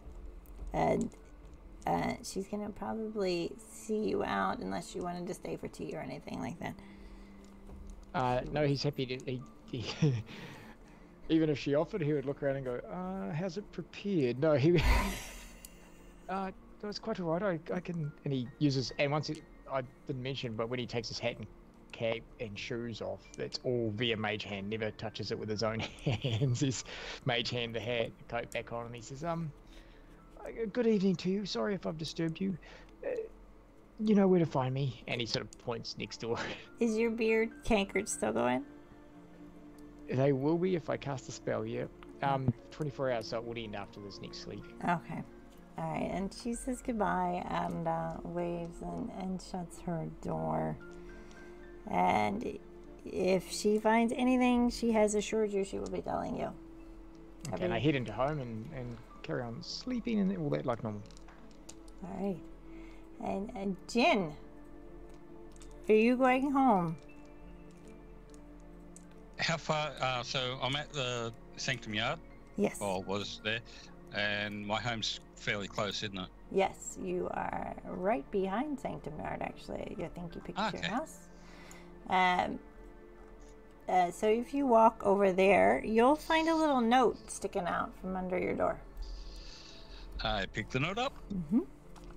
And it has some hearts on it, and it has, "Hey, lover, when you get a chance, got some information for you. Head to your nearest pub. I'll be at the roasted chicken tomorrow. And I'm ready to come home." Okay. All right, then with that, I'll let her have one more night. Okay. I'll make a roll. All right. Bastion, are you anything else you want to do before I switch back? No, I'm gonna shut down and do a full rest. Full reboot, updates, rest. You three at the Lucky Aces, is there anything you wanted to do before you call the night? Are you still drinking? Who's winning at poker? Virgil is muted. Virgil's muted. I saw his mouth moving. I'm like, oh. Yep. I think Virgil will probably be beating them quite severely. No money involved this time. He's just playing. Just sitting there, just casually, again, downs his drink, finishes the last of that bottle that he had, and just leans in, looks directly at Egburn, makes eye contact with you, and the moment you look at his eyes, you would know, being a drinker yourself, that he's not had an ounce of alcohol. He is quite sober. And he then just glances over your shoulder to a table behind you. Are you making kind of obvious, like? Yeah, just it's quite subtle, but it's enough that I think Egburn would probably notice. Like direct eye contact, and then over his shoulder, and then he turns to Abel, and just nods to Abel, and again makes eye contact to the table behind, without saying a word. And then leans back in his chair. Appears I win again. You are quite poor at this game, Mr. Egburn. Well, you know, I make up for it in many other areas. Undoubtedly so, sir. Undoubtedly so. So, is there any chance that maybe there's like a reflection or like anywhere on the table that I could catch a glimpse of what Virgil was obviously looking towards without making it look obvious, without turning my head around? You roll a d6, and evens, there are mirrors on the wall by the piano player, and odds, there isn't.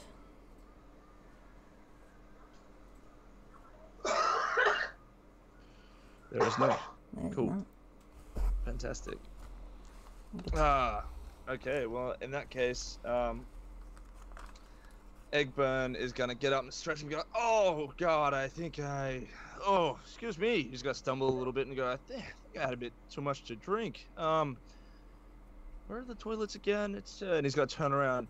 Excuse me, does anyone know where the loo is? I don't know who I... Virgil Hello? face, but just put his hand in his face, like, oh my god. And Abel, you would probably, if you roll have a high perception, would see this as well. Yeah. Being an actor, you would know when someone's also acting. So I want to turn around, yeah. And did you roll perception earlier to see if you saw No. her? Okay, so you probably have to make a perception now. 15 or above. I say, would that be advantage considering I've given him a direction Yeah, to look at? probably. Thank you, DM. You still suck, Egburn. If you suck, you definitely give him something to look for, but he doesn't know what. So he's like spying a beautiful brunette. And he's probably like, ah. Abel, however, with a 24, probably sees the woman that he saw before. Yeah. Been trying to keep an eye on them all night. Between hands. And the redhead just lets out like a laugh at them. They're looking exhausted, and they're buying her lots of drinks, so she's fine. After what does Egburn do after that, by chance? Egburn is just going to, still trying to obviously not give up the jig. He's just going to stumble around, knock into a couple of chairs, act like really drunk, but try and make his way towards some general direction of where he thinks Virgil was pointing him towards. He's going, Virgil leans into Abel and says, I believe this is going to be interesting. Indeed. So neither of you just tell him. You have noticed what I was referring to. I've been keeping my eye on that group all night since we got here. You remember the young lady sitting with those two gentlemen? She is the young lady that was rather familiar with our friend Mr. Jin Lu outside of Sanctum Yacht. Indeed. And the gentlemen, do we recognize those gentlemen? Well, they are regulars here, but they seem a little wary. Would Virgil know what their regular drinking habits would be like? Whether they were sort of that way all the time, or is this out of character for them to be acting the way they are? It's kind of out of character. The being regulars when you're regular, it's kind of a little out of character. They're usually like more lively, vitality kind of thing, fighting and stuff, and they seem pretty calm. One has the soup and he's like dropped his head into the bowl, and the other's just talking to her. So Virgil's going to get up and walk across, like kind of following Egburn, but not really. Eventually he's probably going to walk past Egburn and give him a kick in the back of the calf as he walks past, and he's going to walk right up to the table. all right. And she's gonna see you and go, Virgil. Virgil doesn't have his hat on. He always takes his hat off when he comes into the cabin. The hat rack by the door, I would imagine. Yeah. And he just tips his head and, well, good evening. I do not recall your name. I'm Rhelora. I'm Jin's friend. That's right. Well, it's a pleasure to see you again, Rhelora. Nice to see you. Where's Jin? I am not entirely sure. We've had a long day, and I needed to take my leave for a short time. Is he all right? Oh, he's quite fine. And what brings you here to the lower part of town? I do not believe that you would be. You generally stand out in a place like this. Yeah, I'm trying to. I'm here on a job for Jin, and I've been doing pretty well, I think. So I left him a note since I knew you guys were busy blowing smoke out that building today. That's where I left you guys. But so yeah, I asked him to meet me. Of course. Well, you seem to be enjoying yourself, and I shall leave you to it. All right.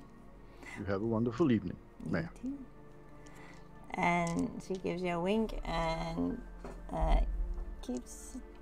puts her feet on the table and keeps talking. I'll return to the table and just sit back in the chair and say to Abel, what is your impression of this young lady? Her relationship with Jin is a mite suspicious. It's definitely interesting. I don't believe I've met her before, and I've known Jin for quite some time. She doesn't seem like the sort of woman with the best of intentions, if you ask me. She is definitely a mite forward. This much I do declare. Egburn, no, you can't urinate there. The bathroom is. Oh my God. I'm gonna be Sam, like, I'm so sorry. Put it on my tab. I will take care of it. I've got to turn around. Am I still peeing? Go, huh? Well, what? I think it is time we exited the building and maybe put Egburn to rest. Maybe we should get some rest ourselves. I believe we have a long day ahead tomorrow.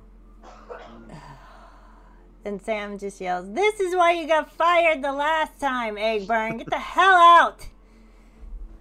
So. Abel, with that, we'll stop peeing, put his penis away, and say, well, I am terribly sorry, Senior Sam, that I have missed the laboratory, or whatever you call it. And we'll give him a little bow. But, till once we meet again, my dear sir, for it is fate. As Abel and Virgil eventually get to him while he's spouting off this rambling speech, Virgil definitely gives him a Gibbs upside the head, clips him upside the head and says, "Time to leave. I believe you have outstayed your welcome once again." Yes, sir. He doesn't argue. Abel's going to go up to Sam and give him 2 tickets for. I apologize. It's Thank you. yeah. Yeah, the wife will love this, so thank you. Virgil put his hat on and turn to Sam and tip his hat and roll his eyes all at the same time. Sam's getting a mop, like cursing, like son of a yeah, as he's going off. And so you guys later, are you going to your respective homes? I take it. I would probably take Virgil back to my place, which is pretty much behind the Lucky Aces anyway. Okay. And just chuck him down on probably an old leather couch that I've got in my house. Just chuck a blanket over him. Okay. Tell him to stay there and go to sleep. Okay. And do not piss on my couch. By God, I will. You and just takes his hat and jacket off and starts getting rid of his weapons and hangs them up.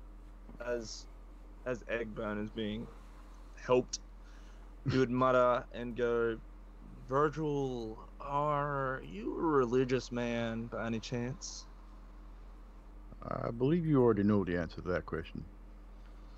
But to refresh your memory, no, I am not. Ah, okay. I Well, believe 2 things. 1, this pistol. 2, the bullets that come out of it. right. No, I'm just reminded of a story. That's all. And anyway, I'm plastered. I'm gonna sleep and I'll pass out.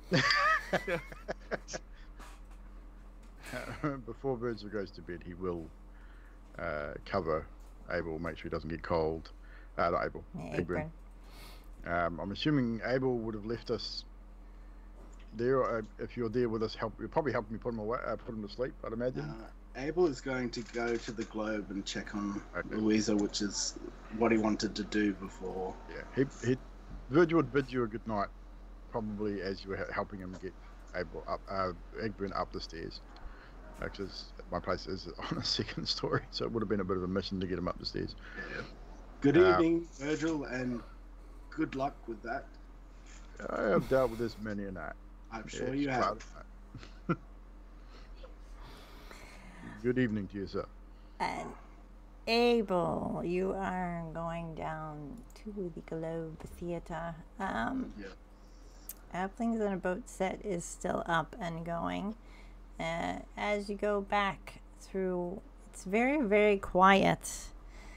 Our door's shut. Do you knock on it? Yes, I do. I do knock. And as you knock, it kind of it just opens on its own. She's not in there. She's not there. I mean, it is the Globe Theatre. I mean, she doesn't live there.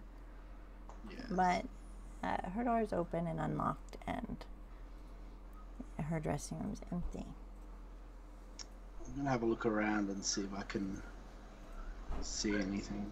I'm gonna delve into her personal belongings.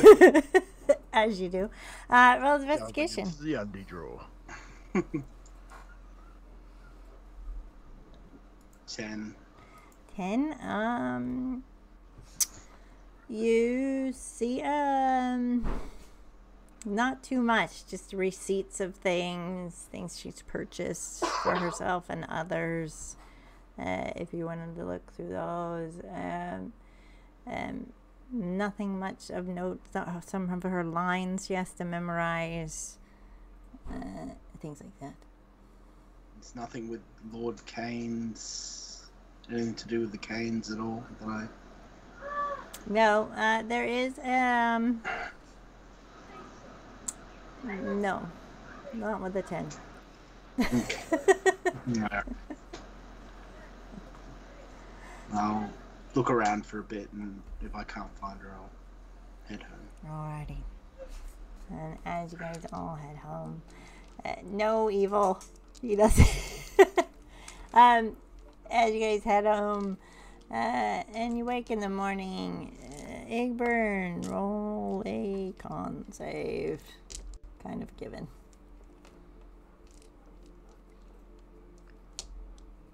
$17. Ooh, you're an old hand at this, and this isn't your first rodeo with drinking, so you're pretty good. You got a good night's sleep on the couch. You're waking up. You don't really know where you are right now, you know, when you wake up from a hangover in a strange place, but you've probably been there before. It's just going to take you a couple of minutes to get your bearings. And do you guys all wish to just meet at Sanctum Yard in the morning, or do you have things that in particular you would like to do before you get there? I would like to do something we else. go. Yeah. I'll just say I'll do something else before I get you. Okay. Yes, so would Virgil. All right. So we'll do. Yeah, Abel as well. Okay. I'll head to the yard. Okay. Bro, what would you like to do? Brel sat up in the morning, bolt upright, and thought, hold on a minute. There's something else I need to ask my neighbour. And he puts his gear on, mage hand, and as he casts mage hand, no more tankards drop out. And he's like, oh, that's good. He puts his gear on, knocks on the Knowles door one more time, feeling a little bit guilty. Oh, let's see who answers. The dad answers the door. Morning, Bro. You coming in for breakfast now, are you? No, sir. I apologise. It was actually you I wanted to talk to anyway. Do you mind closing the door and just stepping out a second? Okay. Is this about my daughter? It is indeed, sir. All right. Did she have, as far as you know, any dealings with Mayor Kane?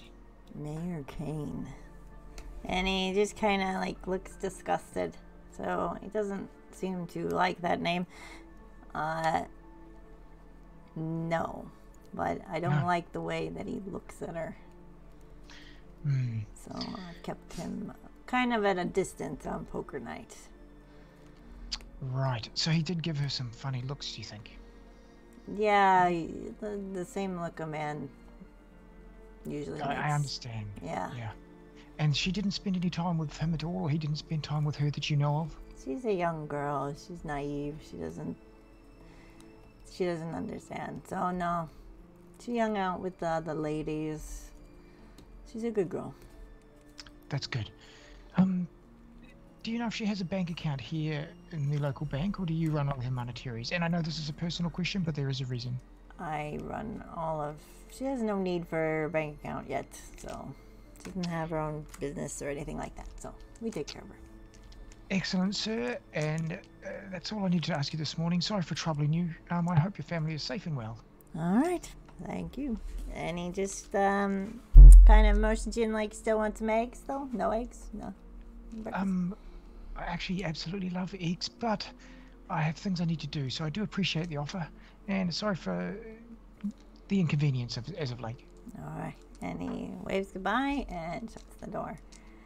Virgil, you were next. What did you want to do? Sorry, DM. How far away is the bank from my place? I'm gonna look at the map real quick.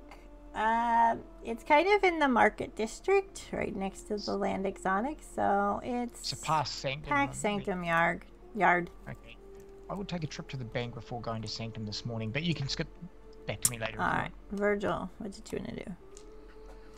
Virgil would be up probably in the crack of dawn, well before Abel gets up, and it's probably sitting in a semi-comfortable. His place is very simple. As much as he's probably had a reasonable amount of coin from his job, and he likes to keep things fairly simple. So just a semi-comfortable leather chair, maybe the leather couch that Egburn's sleeping on. Nothing. The furnishings aren't great. It's just a very simple place. Sitting there watching Egburn, waiting for him to wake up, and as he wakes up and sort of wait for him to adjust and realize where he is. Good morning. Nice to see you are finally awake. Oh God, my head. I'm sure you will be fine. This is not the first time, nor will it be the last, I'm sure. I just need some water and I'll be fine. Try this instead. And slides him a hot cup of coffee. Black, really strong. no sugar. It's just typical Yeah. cowboy coffee. Fantastic. You could almost stand the spoon up in it. It's thick, strong black coffee. This is Egburn. I did notice yesterday, while we were engaged in our pursuit and battle, that you were missing your weapon.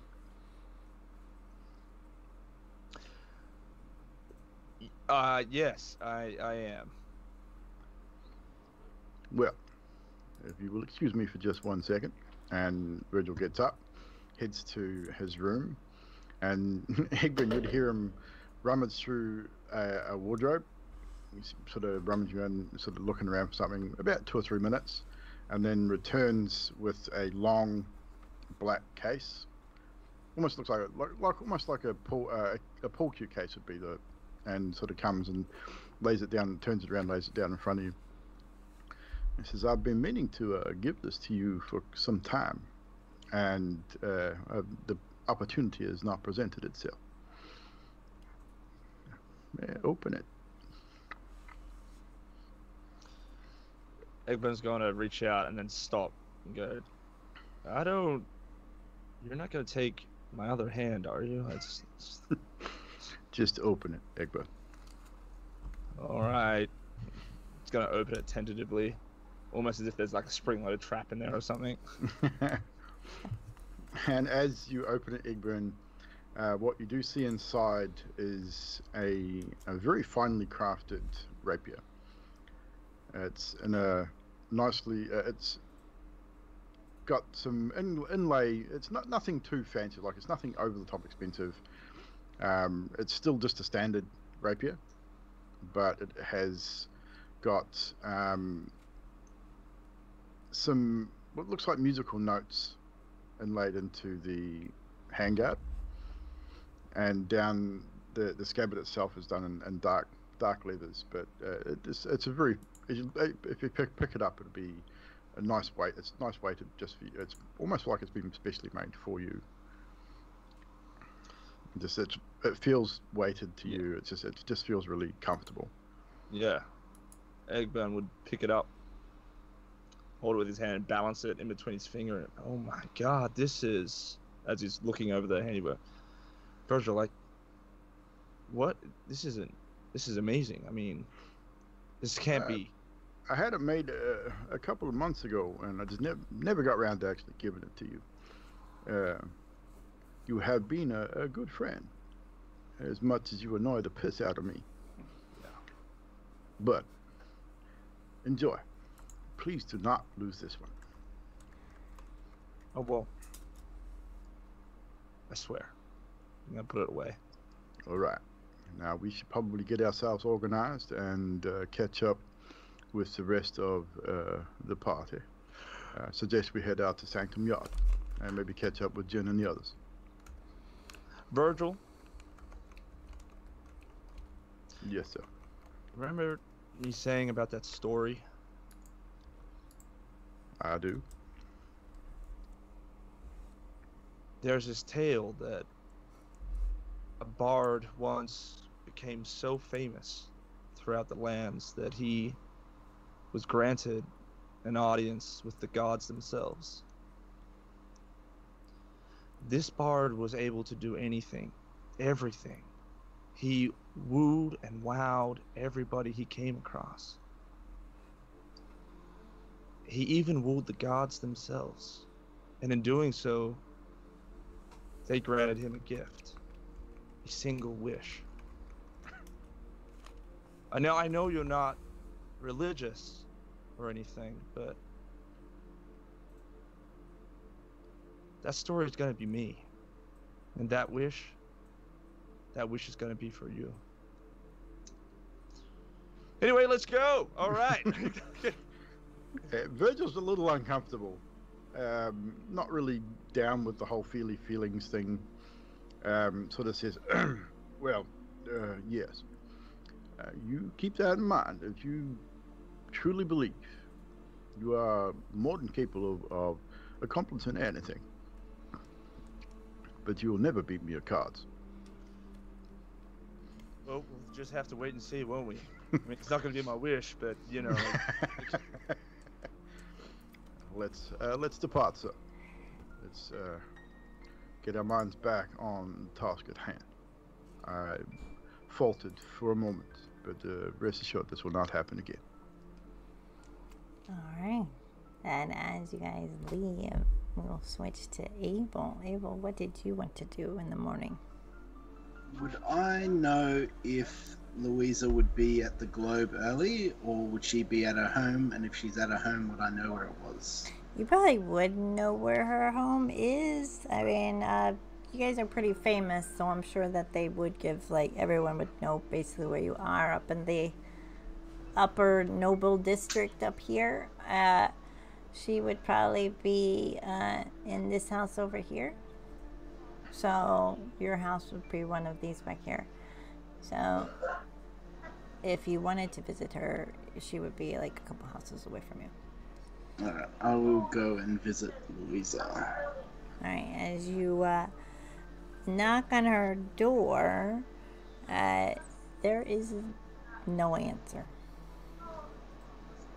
So she either might have gone out for breakfast or gone to work early. You don't know. Do you want to? Is there a window I can look through? I'm sure there might be a window. Yeah, probably. But you can roll perception to see if you can see in any of the lower level. Granted, people walking by will see you peeping in her windows, so. And they have been warned in the neighborhood to watch for strange men peeping in windows. Peeping Tom, stranger danger. 21. 21. You find something. You see into like a living room kind of den area with a fireplace. The fire's out and it's dark inside. So she's not, it doesn't look like she's home. With that, I'll sort of slump a bit and resign myself and head to Sanctum. Can you roll me a D6? Mm-hmm. 6. Okay. As you are leaving, you see Victoria Niles like walking by with her dog and looking strangely at you, and keep walking on quickly. So.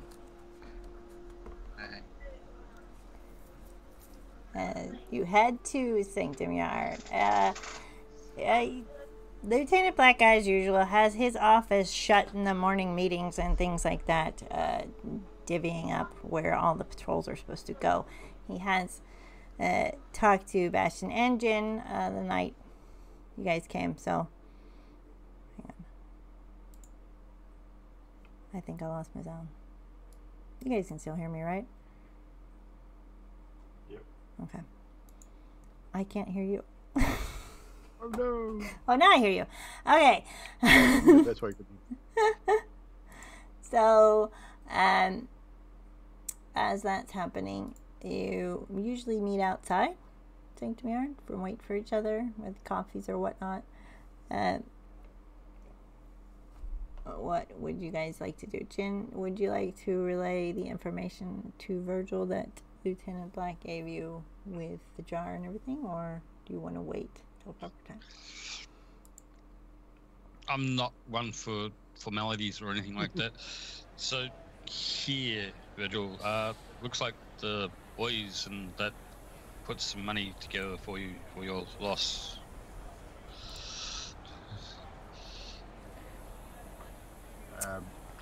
Virgil sort of looks at you, looks at the money, and says to you, I'm sure that this coin would be best suited elsewhere. Oh, and Lieutenant said something about resurrection. Maybe possible? I would prefer he did not. Then you best take that up with him. Virgil doesn't accept the gold. All right. Basically, along that says that maybe we should send it on to the hospital. I'm sure they would find use for it. Very well. All right. Bastion, do you relay? You have somewhere to go this morning. Yep, I go to the gnomes and ask for assistance. Do you relay to them, or are you gonna go by yourself? Who?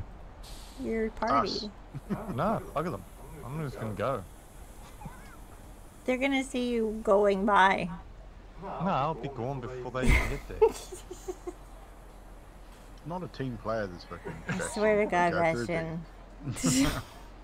I don't need as much sleep as they do, so I would have gotten up a lot earlier and gone to hopefully be back by the time they actually get there in the morning. Okay. You guys don't see Bastion with you as he's going. Anyone else want to relay to anything else to the party before we switch to what Bastion's doing? Actually, Virgil would probably pull Jin aside. If you don't mind, could I have a word privately? Certainly. Last evening, while I was at the Lucky Aces before, until Egburn and Abel showed up, we spied a familiar character sitting in the bar, drinking with a couple of gentlemen. Your friend, the red-haired woman. Ah, yes. How did she fare? She is quite lovely, very polite. Oh, she's always polite. I'm not entirely sure the gentlemen that were sitting with her were there of their own volition, however, but Probably not. I'm not one to interfere. But I just thought you should know that she was there apparently on your charge. That one remains to be seen.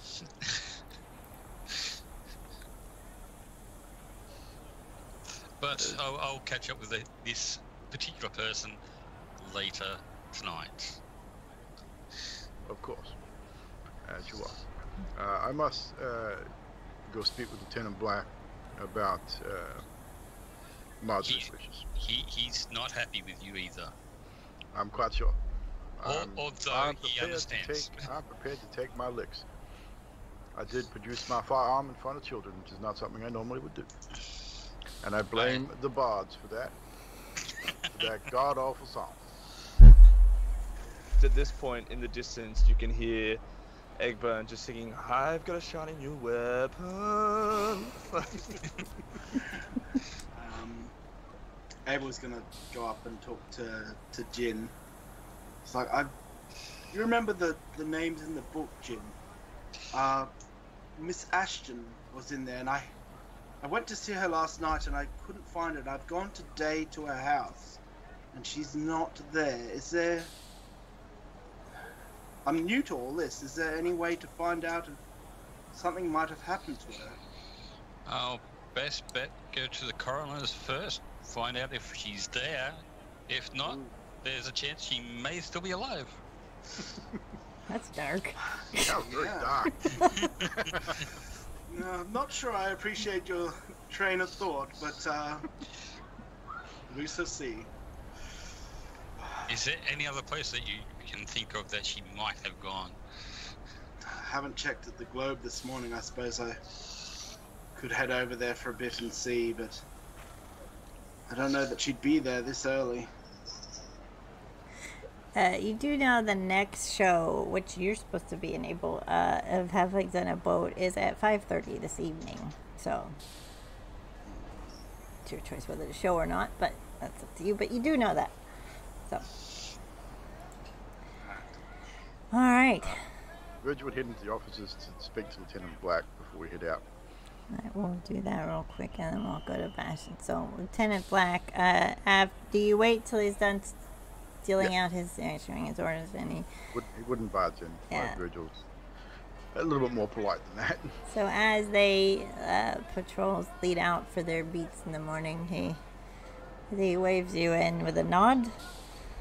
And as Virgil walks in, he removes his hat, as he is always accustomed to do. Puts his hat in front of him, holds it in front of him, hands in front. And good morning, Lieutenant. Morning, Virgil. Surprised to see you today. Quite all right, thank you.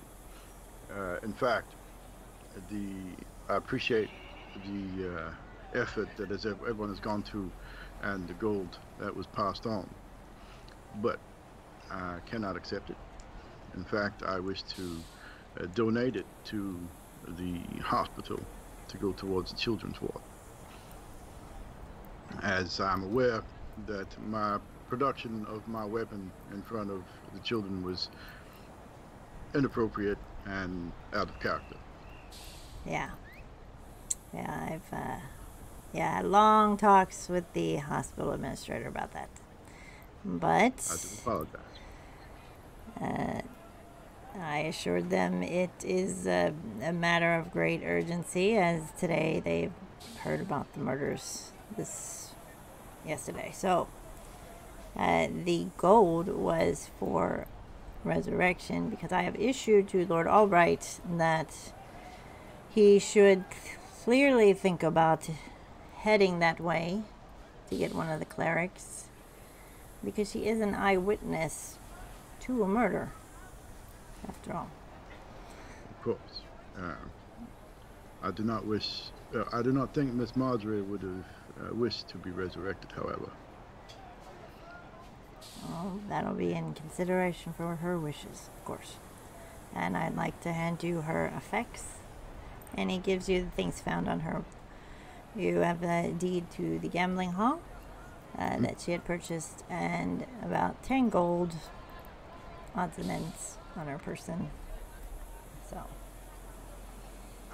What was the name of the gambling hall that she purchased, or had she She not did not named name it it yet at all. So it's just a bare building? Yep. And what district is it in? It is it's across from the Lucky Ace. So that's up here, yeah. So it would have been this building right here that she had purchased and saved up for. Rather nice. Nicer than the Lucky Ace. Okay, cool. So. Sweet. Virgil will definitely take that on board. And Lieutenant's like, I'm sure that Marjorie, of all people, would have wanted you to have it more than anyone. I fully intend on following through with her plans. Alright, I've issued some things for you guys to look into today. Juin has been briefed. Bastion is off at the tech support gnome that we have on the ship. I think you guys know where that's at. He hasn't come back yet, I don't think. So it's up to you if you want to pick him up there or not. He's been acting a little off. So. Playing music and whatnot. So after that, the day is yours. Just report back to me if you find anything. We're still looking for a Larbell. That's all. And he goes back to his desk. Bastion! Move on. Move on. Bastion has crashed at the Gnome Tech Support booth, so he definitely needs some care. See, that's been. Hi, Twin. Thanks for the raid. And anyone else? Are we going to the corners first? You mentioned, Jen, or did you want to go to? Brel was just gonna hit the bank first. The bank. Okay. Before he joined up with the team. A quick one, really, it shouldn't take too long, but he would also purchase some flowers and leave a note for Victoria that they would be sent to her, saying that he apologises for harassing her. Okay.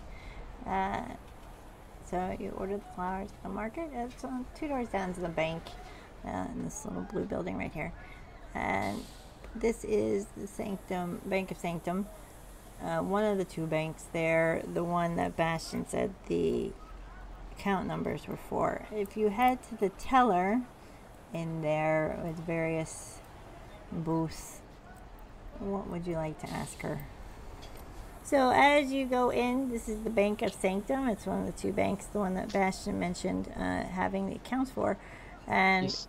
you go up to the teller. What would you like to ask her? I just basically say, I would like to know if there's a bank account with the name Victoria Miles. It's Sanctum Business. I don't want to know anything about the account. I just want to know if she has one with her name.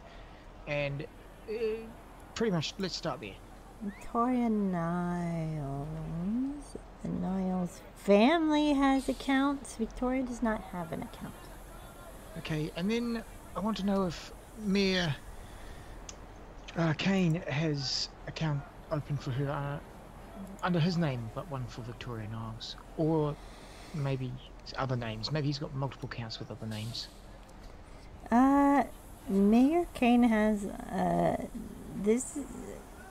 Who did you say you were?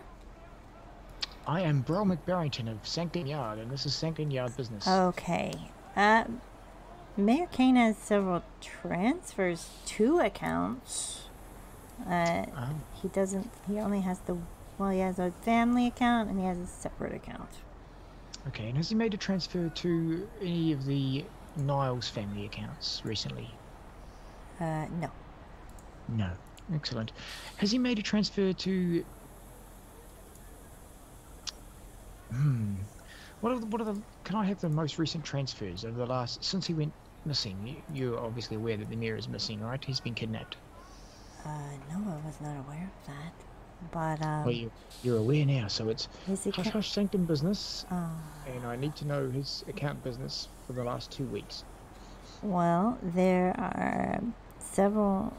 Let's see. Last 2 weeks there was one to Alexa. Alexa Kendricks, and there was a Louisa Ashton, Louisa, right. and a Florence something. I don't remember Florence's last name. One to Florence, She's on the book. that's okay. That's all I can see on there. Excellent. No, you've so you just gave me, there was money to Alexa Kendricks, money to Louisa Ashton, and money to Florence, and I was just about to persuade the teller not to say anything about this to anyone. Oh, well, if it's official business, then of course I can't say anything. No, but if you do, I'd have to unfortunately come and arrest you, and I rolled a 21 on that persuasion. Yes, I definitely wouldn't risk my job on the ship. That is wonderful, ma'am. Sorry, your name? My name is Pamela.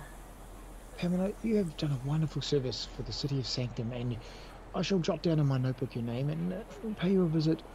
If everything goes well, you'll be appreciated and paid for your dues. Thank you. If that's all, I appreciate you coming. No, thank you. I appreciate you and the information you've given me, and I head to Sanctum Yard, making sure that the flowers I sent to Victoria Niles are on their way. All right. And as you do that, did I miss anybody? I think I missed somebody, didn't I? Bastion. Bastion, you are at the tech support booth right next to the portal down to the gnome underbelly, where one gnome always sits. His name is Dimple. He is a very stern looking gnome because he hates his name, and he's like, "Oh God, you again. What do you need?" Lights not working properly. They're not indicating. Just the one light or many lights?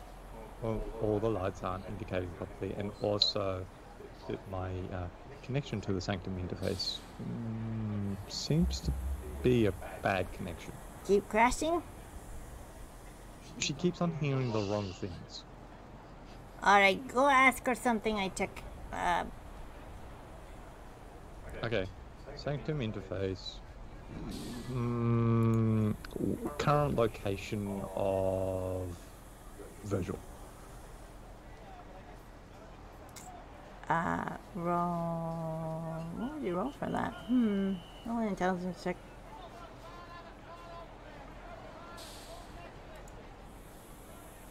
14.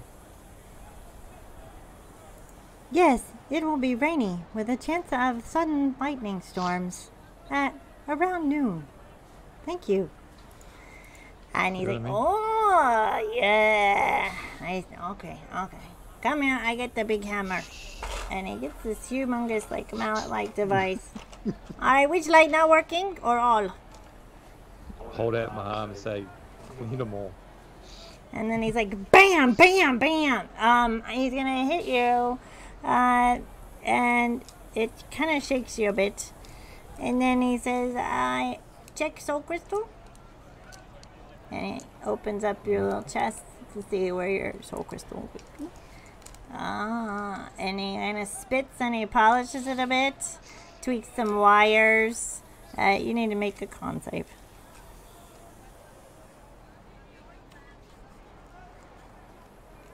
16.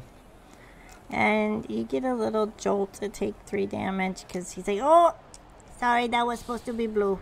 I colorblind. And then you're all fixed. You're good. Thank you for shopping. Oh, keep that away from me, you sick. Thank you for shopping Home Industries. You need face mask. You need some filters. Well, actually, when I sneezed, you would have seen like a burst of flame come out as well. So. See, that's because I dusted you. See, now you're all cleaned out. Go on. Alright, I'm going to go back to the others. As you go back, where would you guys like to head next? You see Bastion coming, a little bit more polished.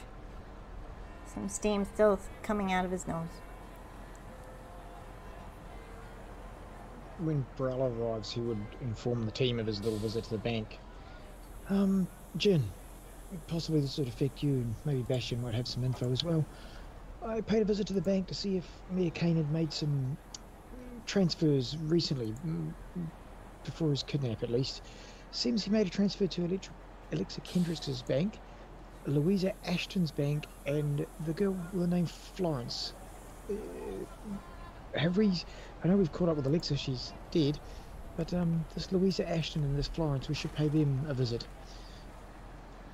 I've been looking for Louisa since last night. I haven't been able to find her. She works with me at the Globe. Do you mean Florence Jamison? That is the one. Well, I suggest we go with Abel's friend and co-star, see if we can't track her down. Oh, that Louisa. Oh, she's a wonderful actress. Don't forget, Jen, you have a meeting today at the Roasted Chicken, I believe, as well. So, you want to go see Louisa's home first, or the theater, corners? A lot of stuff was mentioned, so. The Globe is just across the road, is it not? Well, yeah. The Globe is, yes. So. Yeah. I suggest we head to the Globe first. I've already checked on at her home. So we'll go there and inquire. Hopefully the coroner will be the last resort. And Abel will just, without even thinking anymore, just head off to the Globe. Alright. And do you guys follow? Yep. Alright. Brell says, Bastion, as they're walking, Bastion, oh, are we walking or carting? Walking. It's across the street, so. Yeah. So as we're walking, Brell says, Bastion, give us the Globe's opening hours, please. 42. I thought so. Then I'm going to look at him and go, it's right there on the Yes, sign. Oh, Use your eyes. I thought you'd just been off to be fixed. That's... Well, okay. What's on the sign so I can tell him what the time is for opening and shutting, because apparently he can't see. Do you hover over there and just read the sign like blatantly in front of him? Where I am, because it's across the road, right? Yeah. And it's not that far. So the sign, the big ass sign out the front, which would say the open times. What's it say? Next show 5:30 to 8:30. There we go. 5:30 to 8 tonight. All right, Bastion, that's fine. Yeah, we've learned you can read okay after your picks up. That's wonderful. Maybe you should access, I'm pretty sure, Mr. Bell, that you would probably have more an idea of opening hours of said establishment than most of us. I think we're missing the point. I was trying to see if Bastion was working normally. But hey, I guess I can I don't think he's ever going to work normally. He's definitely not a normal creature. Ah, Bastion, actually, 42. And Vrel just walks off. Yes, it's the meaning of life and everything. What's your point? No point. He's just carrying on. All right. As you guys go to the globe. Abel, how do we get in here if it is not open? Do we just bash on the door and hope someone opens it, or do you have a key or any special way of getting in? Form of egress. We'll be fine, and don't worry. And he just sort of heads on in. As you guys go into the Globe Theater, there's a lot of people just starting, like there's cleaning, the ticket takers are getting ready for the night, you got some rehearsals. It's kind of very casual in there. Are you going to head to her dressing room, or are you just kind of going to have a look-see around, see if she's there? Head to a dressing room first, and then work from there.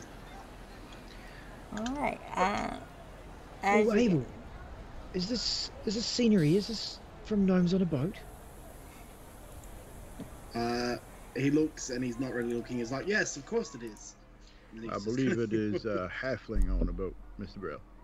Oh, I forget. Either way, I feel like I've seen this one before. It's so good. Abel, are you in this one? I believe so. And he just, getting further and further away. Bastion, local ratings on halflings on a boat. Rotten Tomatoes gives it a 4 out of 4. Excellent. I follow Abel. You're really trying to dodge this, aren't you, Bastion? Alright, you guys follow Abel to the dressing room. Let's see if she's there. Let's have a dice roll and see if she's there. As you knock, she does not answer. You can go in if you wish. Virgil kind of just leaves those guys to it and heads for the stage area just to have a look around. Alright. Does anyone else want to look around her room for anything? I'm going to ask the cleaners and all that if they have seen her around at all. Alright, as you talk to the cleaners, they have mentioned they did see her last night practicing her lines on the boat itself, but she seems to have left shortly after. So she was spotted yesterday.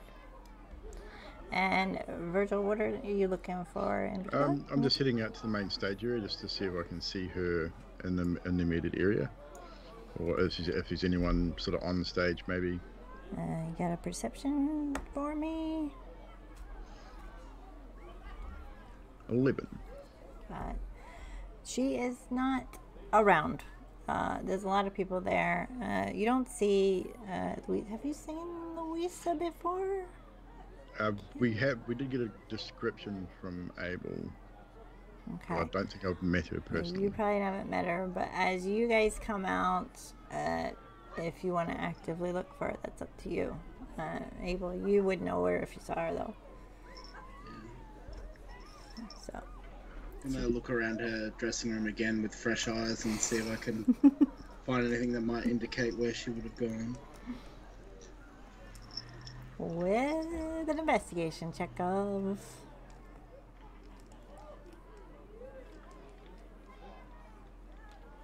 While he's doing that, Brill's going to activate see invisibility and look around because an hour on it, so he's going to have a good look around everywhere Abel and the boys are going. Alright. Natural 20 for a 21. Nice.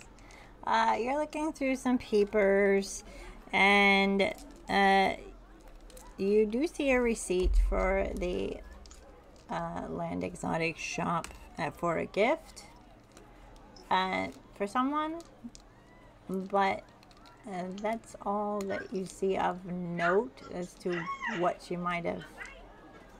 Everything else is basically work related, lines, things like that, flowers. Okay. And see invisibility, there isn't anything different about this place. Nothing hazy. Everyone's pretty much showing up as is. No sign of Louisa. Okay, good to know. It'll last for an hour. Just Yeah. So we'll step it up. keep it on. Oh, and I'll have to roll for that. Someone has windows open. I hope it's not me.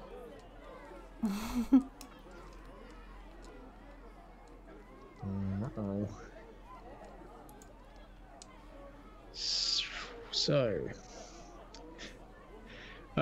it's quite good actually.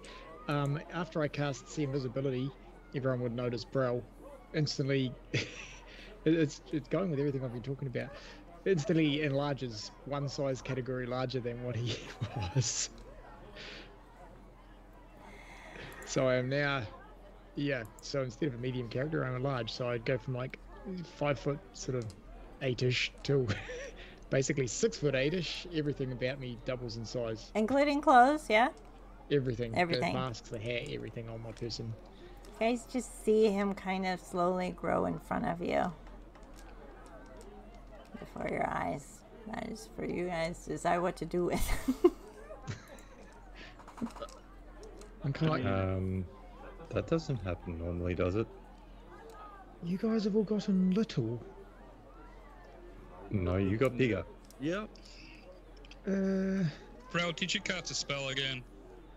Yeah, I'm trying to see invisibility. It seems to be showing up things lately. Nothing at the minute, but I think I've made everyone little. I think I've turned this whole place into like lily pad. You know, from Go the the play. other, Bro, go the other way. It's on yourself. Oh, it's me? Yes. Oh dear. I mean, I hear that girls like tall guys, so, you know, there's that. Okay, alright.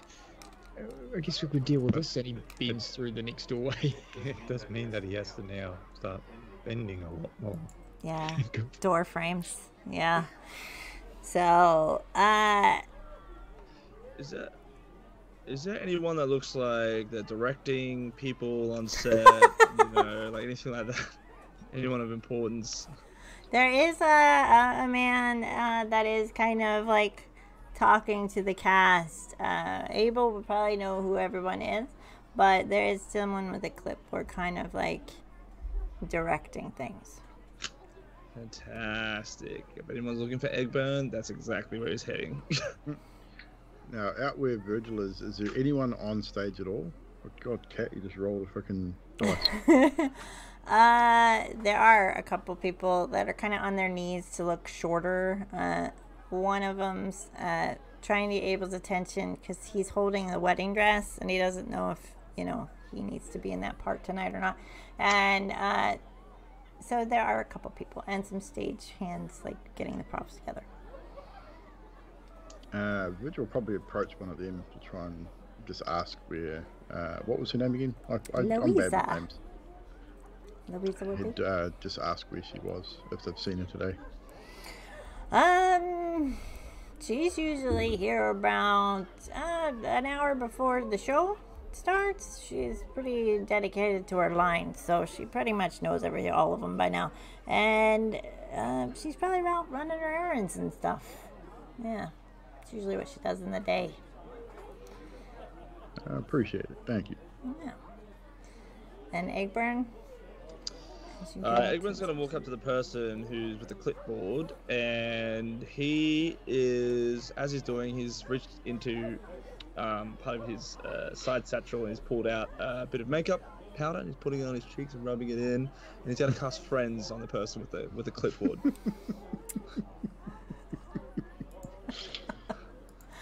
All right, as you cast friends. And then he's gonna put out his arms outstretched and he's just gonna go, "You, I have not seen you, and how long has it been?" Are you? Oh, you're the lights guy. Okay. Right back in the back. What? Do I know you? And then with that, he's then also gonna touch a ring on his left hand, and he's gonna say, "What was I saying?" And he's gonna cast Gift of the Gab. So all I hear is, "What was I saying?" Yeah, and I say, "What was I saying?" What were you Anyway, saying? Oh. Egburn, you know me. I am the replacement for Abel. I'm yeah. Oh, he's not coming in then. Yeah, we've been trying to get a hold of him. So you're the replacement. Oh yeah, I'm the next big star. All right. It is me. Yeah. All right. So the wedding dress is over there. You're gonna what? have to a wedding dress. You're gonna have to try that on. How are you about kissing that big guy over there? Good. Huh? Yeah. I mean, Just is that get right in there. Abel, the man? That's okay. As I mean. Abel, you probably see if you've come out of Louisa's room, you'll probably be seeing all this. It depends on what you want to do. At this point, that Virgil will probably make his way backstage, heading back towards where the group is, and probably caught half of that conversation. And we'll be definitely giving Egburn the most weirdest look, raised eyebrow, like, what the fuck are you doing? As Egburn catches that, he's just gonna go, "It's theater, darling. It's theater."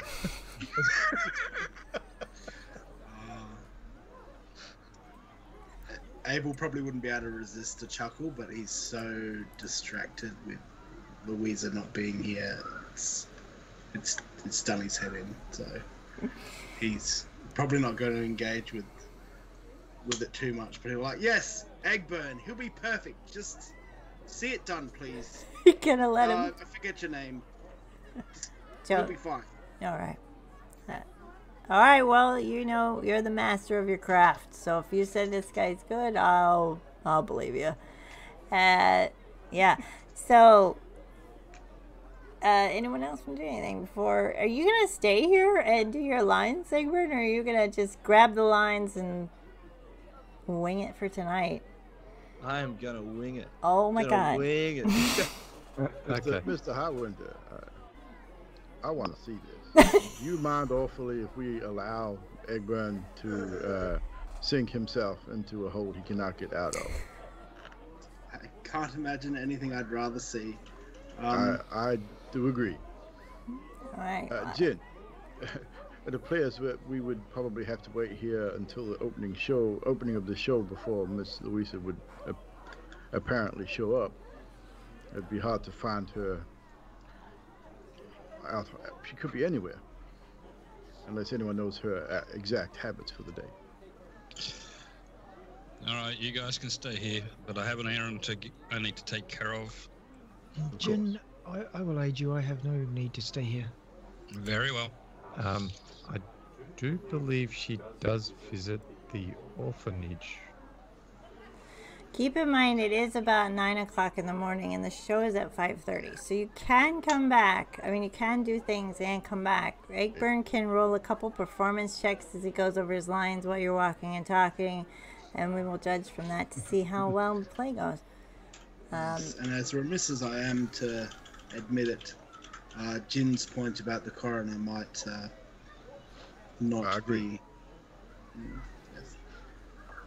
And if Bastion is correct in her visiting the orphanage, maybe we should stop by there also. I think we've got a lot of business there, actually. So. I will remain coordinates for outside the, during orphanage. the visit to the orphanage, if it is pleasing you, Jin. You do know. Best, Yeah, go ahead. best not upset anyone further. All right. You do know you do have to get to the roasted chicken if you want to pick up Rhelora to get her back where she belongs. So I do have a time frame a little bit. Before she's going to get a little bored. You know her ways. And so you have the corners and you have there if you wish. Which would you like to head for first? I'll go to the roasted chicken, pick up my partner, wherever it is. Are you guys going to follow? Or are you guys going to... Yeah, we'd probably do that. Yeah, we're following. As you guys follow, you see Rhelora sitting outside. There's outside tables of the roasted chicken too. Egburn, this is your workplace. You might want to tell them you're not going to be working tonight, or just leave them hanging. It's up to you. And you see a redhead sitting outside waving to you. Do you come over to the table and you guys sit with her, or do you just stand? Yes. All right. Juin. I did really good. You did you? Yeah. You did really well. Oh, I did really well. I got some... You meant to stay out one night. Did we follow him in there and sit with him, or are you It's an asking outside us to eat tables. outside? Yeah, Are you it's asking outside. us to wait outside, or There's are you going outside with you? tables, so yeah, it's up to you, Just to Jen. be clear, because otherwise we'd be privy to this entire conversation. Just so you know. It's up to you, Jen. You want him to sit with you? Yeah? So you all here? Yeah, if Well, Virgil would tip his hat to Rhelora. How do you do? All right. Well, I you were did. meant to stay out one night. You weren't very persuasive, Jen. And you'll like what I have. I got to What? talk to Marjorie yesterday while you guys were blowing smoke out your asses and out that house. I followed Marjorie. I persuaded her a little bit. And she told me a lot of stuff on Mayor Kane. Mention of her name, Virgil was very much attentive to what she is saying. So, Carry on. apparently, Mayor Kane likes to keep his women nice and neat and all to himself. Hooks them up with nice homes, sometimes even nicer jobs if he fancies them. And Marjorie, he gave her the creeps. She wanted nothing to do with him. So he basically crossed her out of his life, and she kind of lured him to Alexa instead. And apparently he had a favorite about 7 years ago who he got out of the business and promised her that he was going to run off and take her with him, and she had to get out of the business for 9 months, if you know what I mean. So she isn't a high-end lady anymore, but he used to visit her every Saturday, put her up in a nice job. And then my kind of persuasiveness wore off a little, and there were these kind of thugs watching us. So I lured him about 2 streets away before they took off. Huh? Good job, huh? You should let me out more often. We'll see next time. Okay. So I'm ready to, go home if you want to go around the corner and pass me the keys. Very well. Let's go. So Miss go. I'll be Rhelora, back. did you happen to... what did these gentlemen look like that you lured away? Oh, they were like big, bulky guys. There was like 6 of them. They were watching Marjorie and I didn't like the way they looked, and you guys weren't anywhere to be found, so I kind of did my thing, and they followed me about 2 streets, and then I guess back on track. Should have gave them enough time, though. So Do they, with what she said, did That they guy's- yeah. strike resemblance to the gentleman that attacked us? yeah. Okay. So, she's gonna wave goodbye to all of you and go with Jin. And Around the corner of where they can't see or something. As Brell waves, he's like, "See you later," and poof, back down to normal size. Abel's going to cast invisibility, and he's going to follow them. okay. Nice. As Where did Mr. Harwinter go? as she follows He you was around the sitting corner, here just a moment ago. she goes to her normal form, just wearing horns and her lovely wings, wraps herself around you, gives you a kiss, and it falls into mist, which seems to go inside of you. Your head feels a little heavier, like something's in there more than thoughts, and she whispers, "I missed you." And that's where we're gonna call it for the night. Well done. I hope you guys have fun. Join us next week for Halflings on a Boat, apparently. Thanks. So Cam will be wearing a wedding dress next episode. Costumes, Cam, costumes. Kind of looks like his picture, except with a skirt. It's a beautiful thing. So I'm going to have to make a play. So. If I had a wedding dress, I would wear one. What will happen is Abel's lady will be missing too, so then Abel will have to step in for the lady, and so Egburn will be playing one lady, Abel will be playing the other. You're playing the groom, Abel. Cam, do you have snap cam by any chance? Oh, Oh, he's bound to be a bride's veil or something.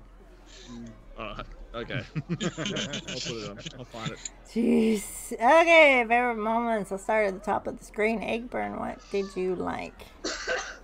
The chase sequence with the carts, that was really cool. I really loved how everyone came together with that. Just the whole way it was just operated was fantastic. But I really did appreciate. I don't know why I got a little giggle out of Brell's constant, just persistent energy towards this young woman.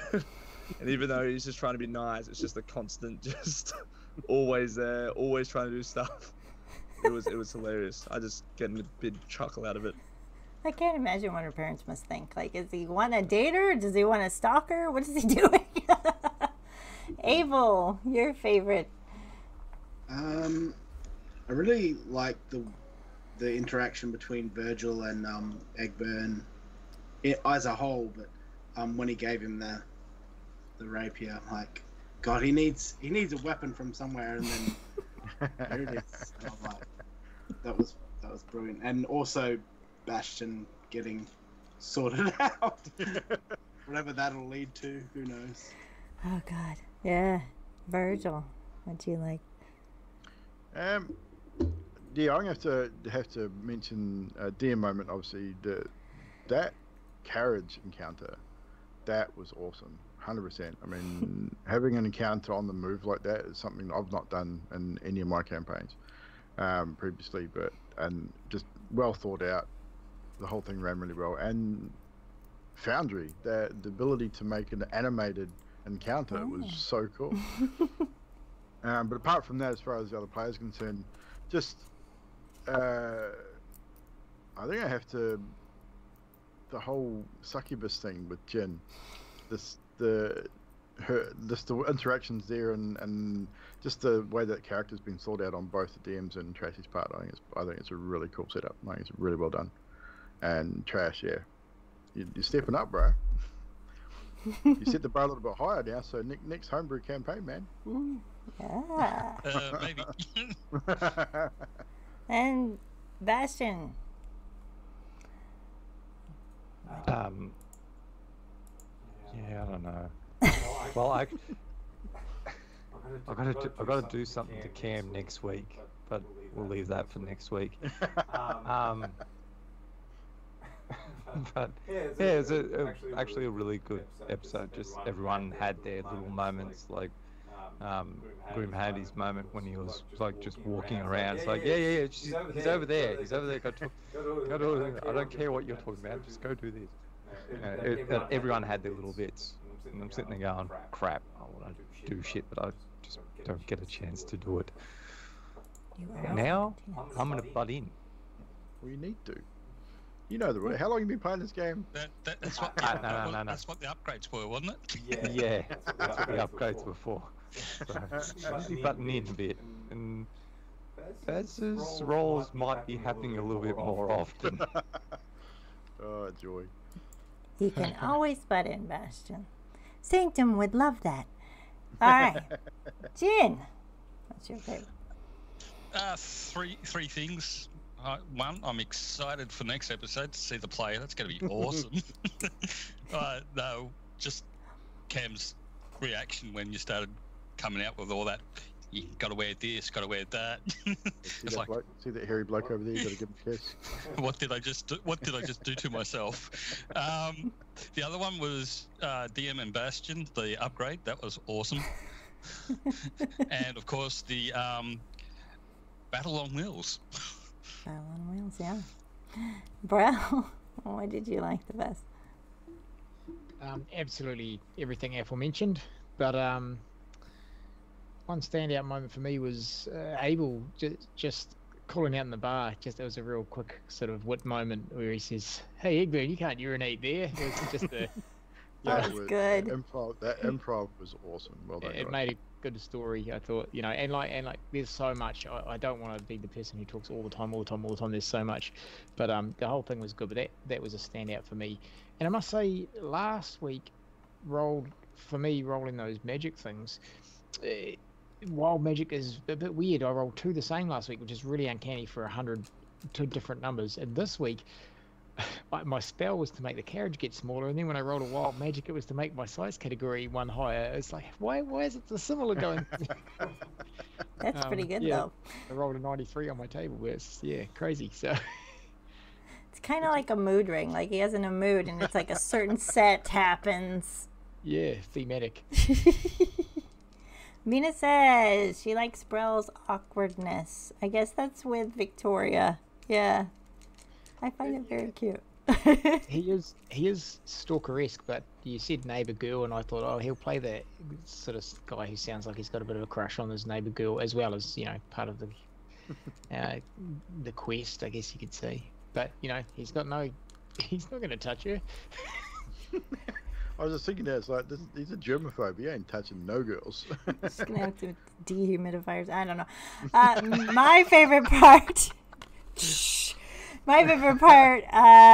Was Brell making sure he told Victoria like anything. If you see anything that's odd, let him know. And then the next scene, Grimm's in her district, peering in the windows. And I was like, oh, I'm gonna. All these 6 evens, he sees her odd. She doesn't.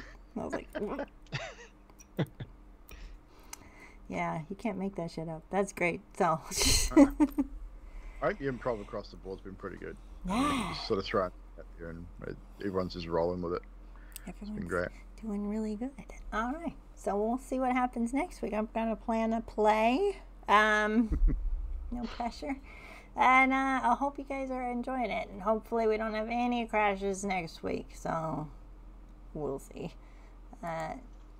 Don't forget the horror game challenge. We're 77%. So we have,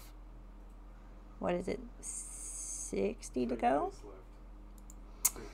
So I'll be streaming tomorrow. So you can guys join me tomorrow. And don't forget to join Evil Duo on Wednesday. And we will see you guys later. Bye.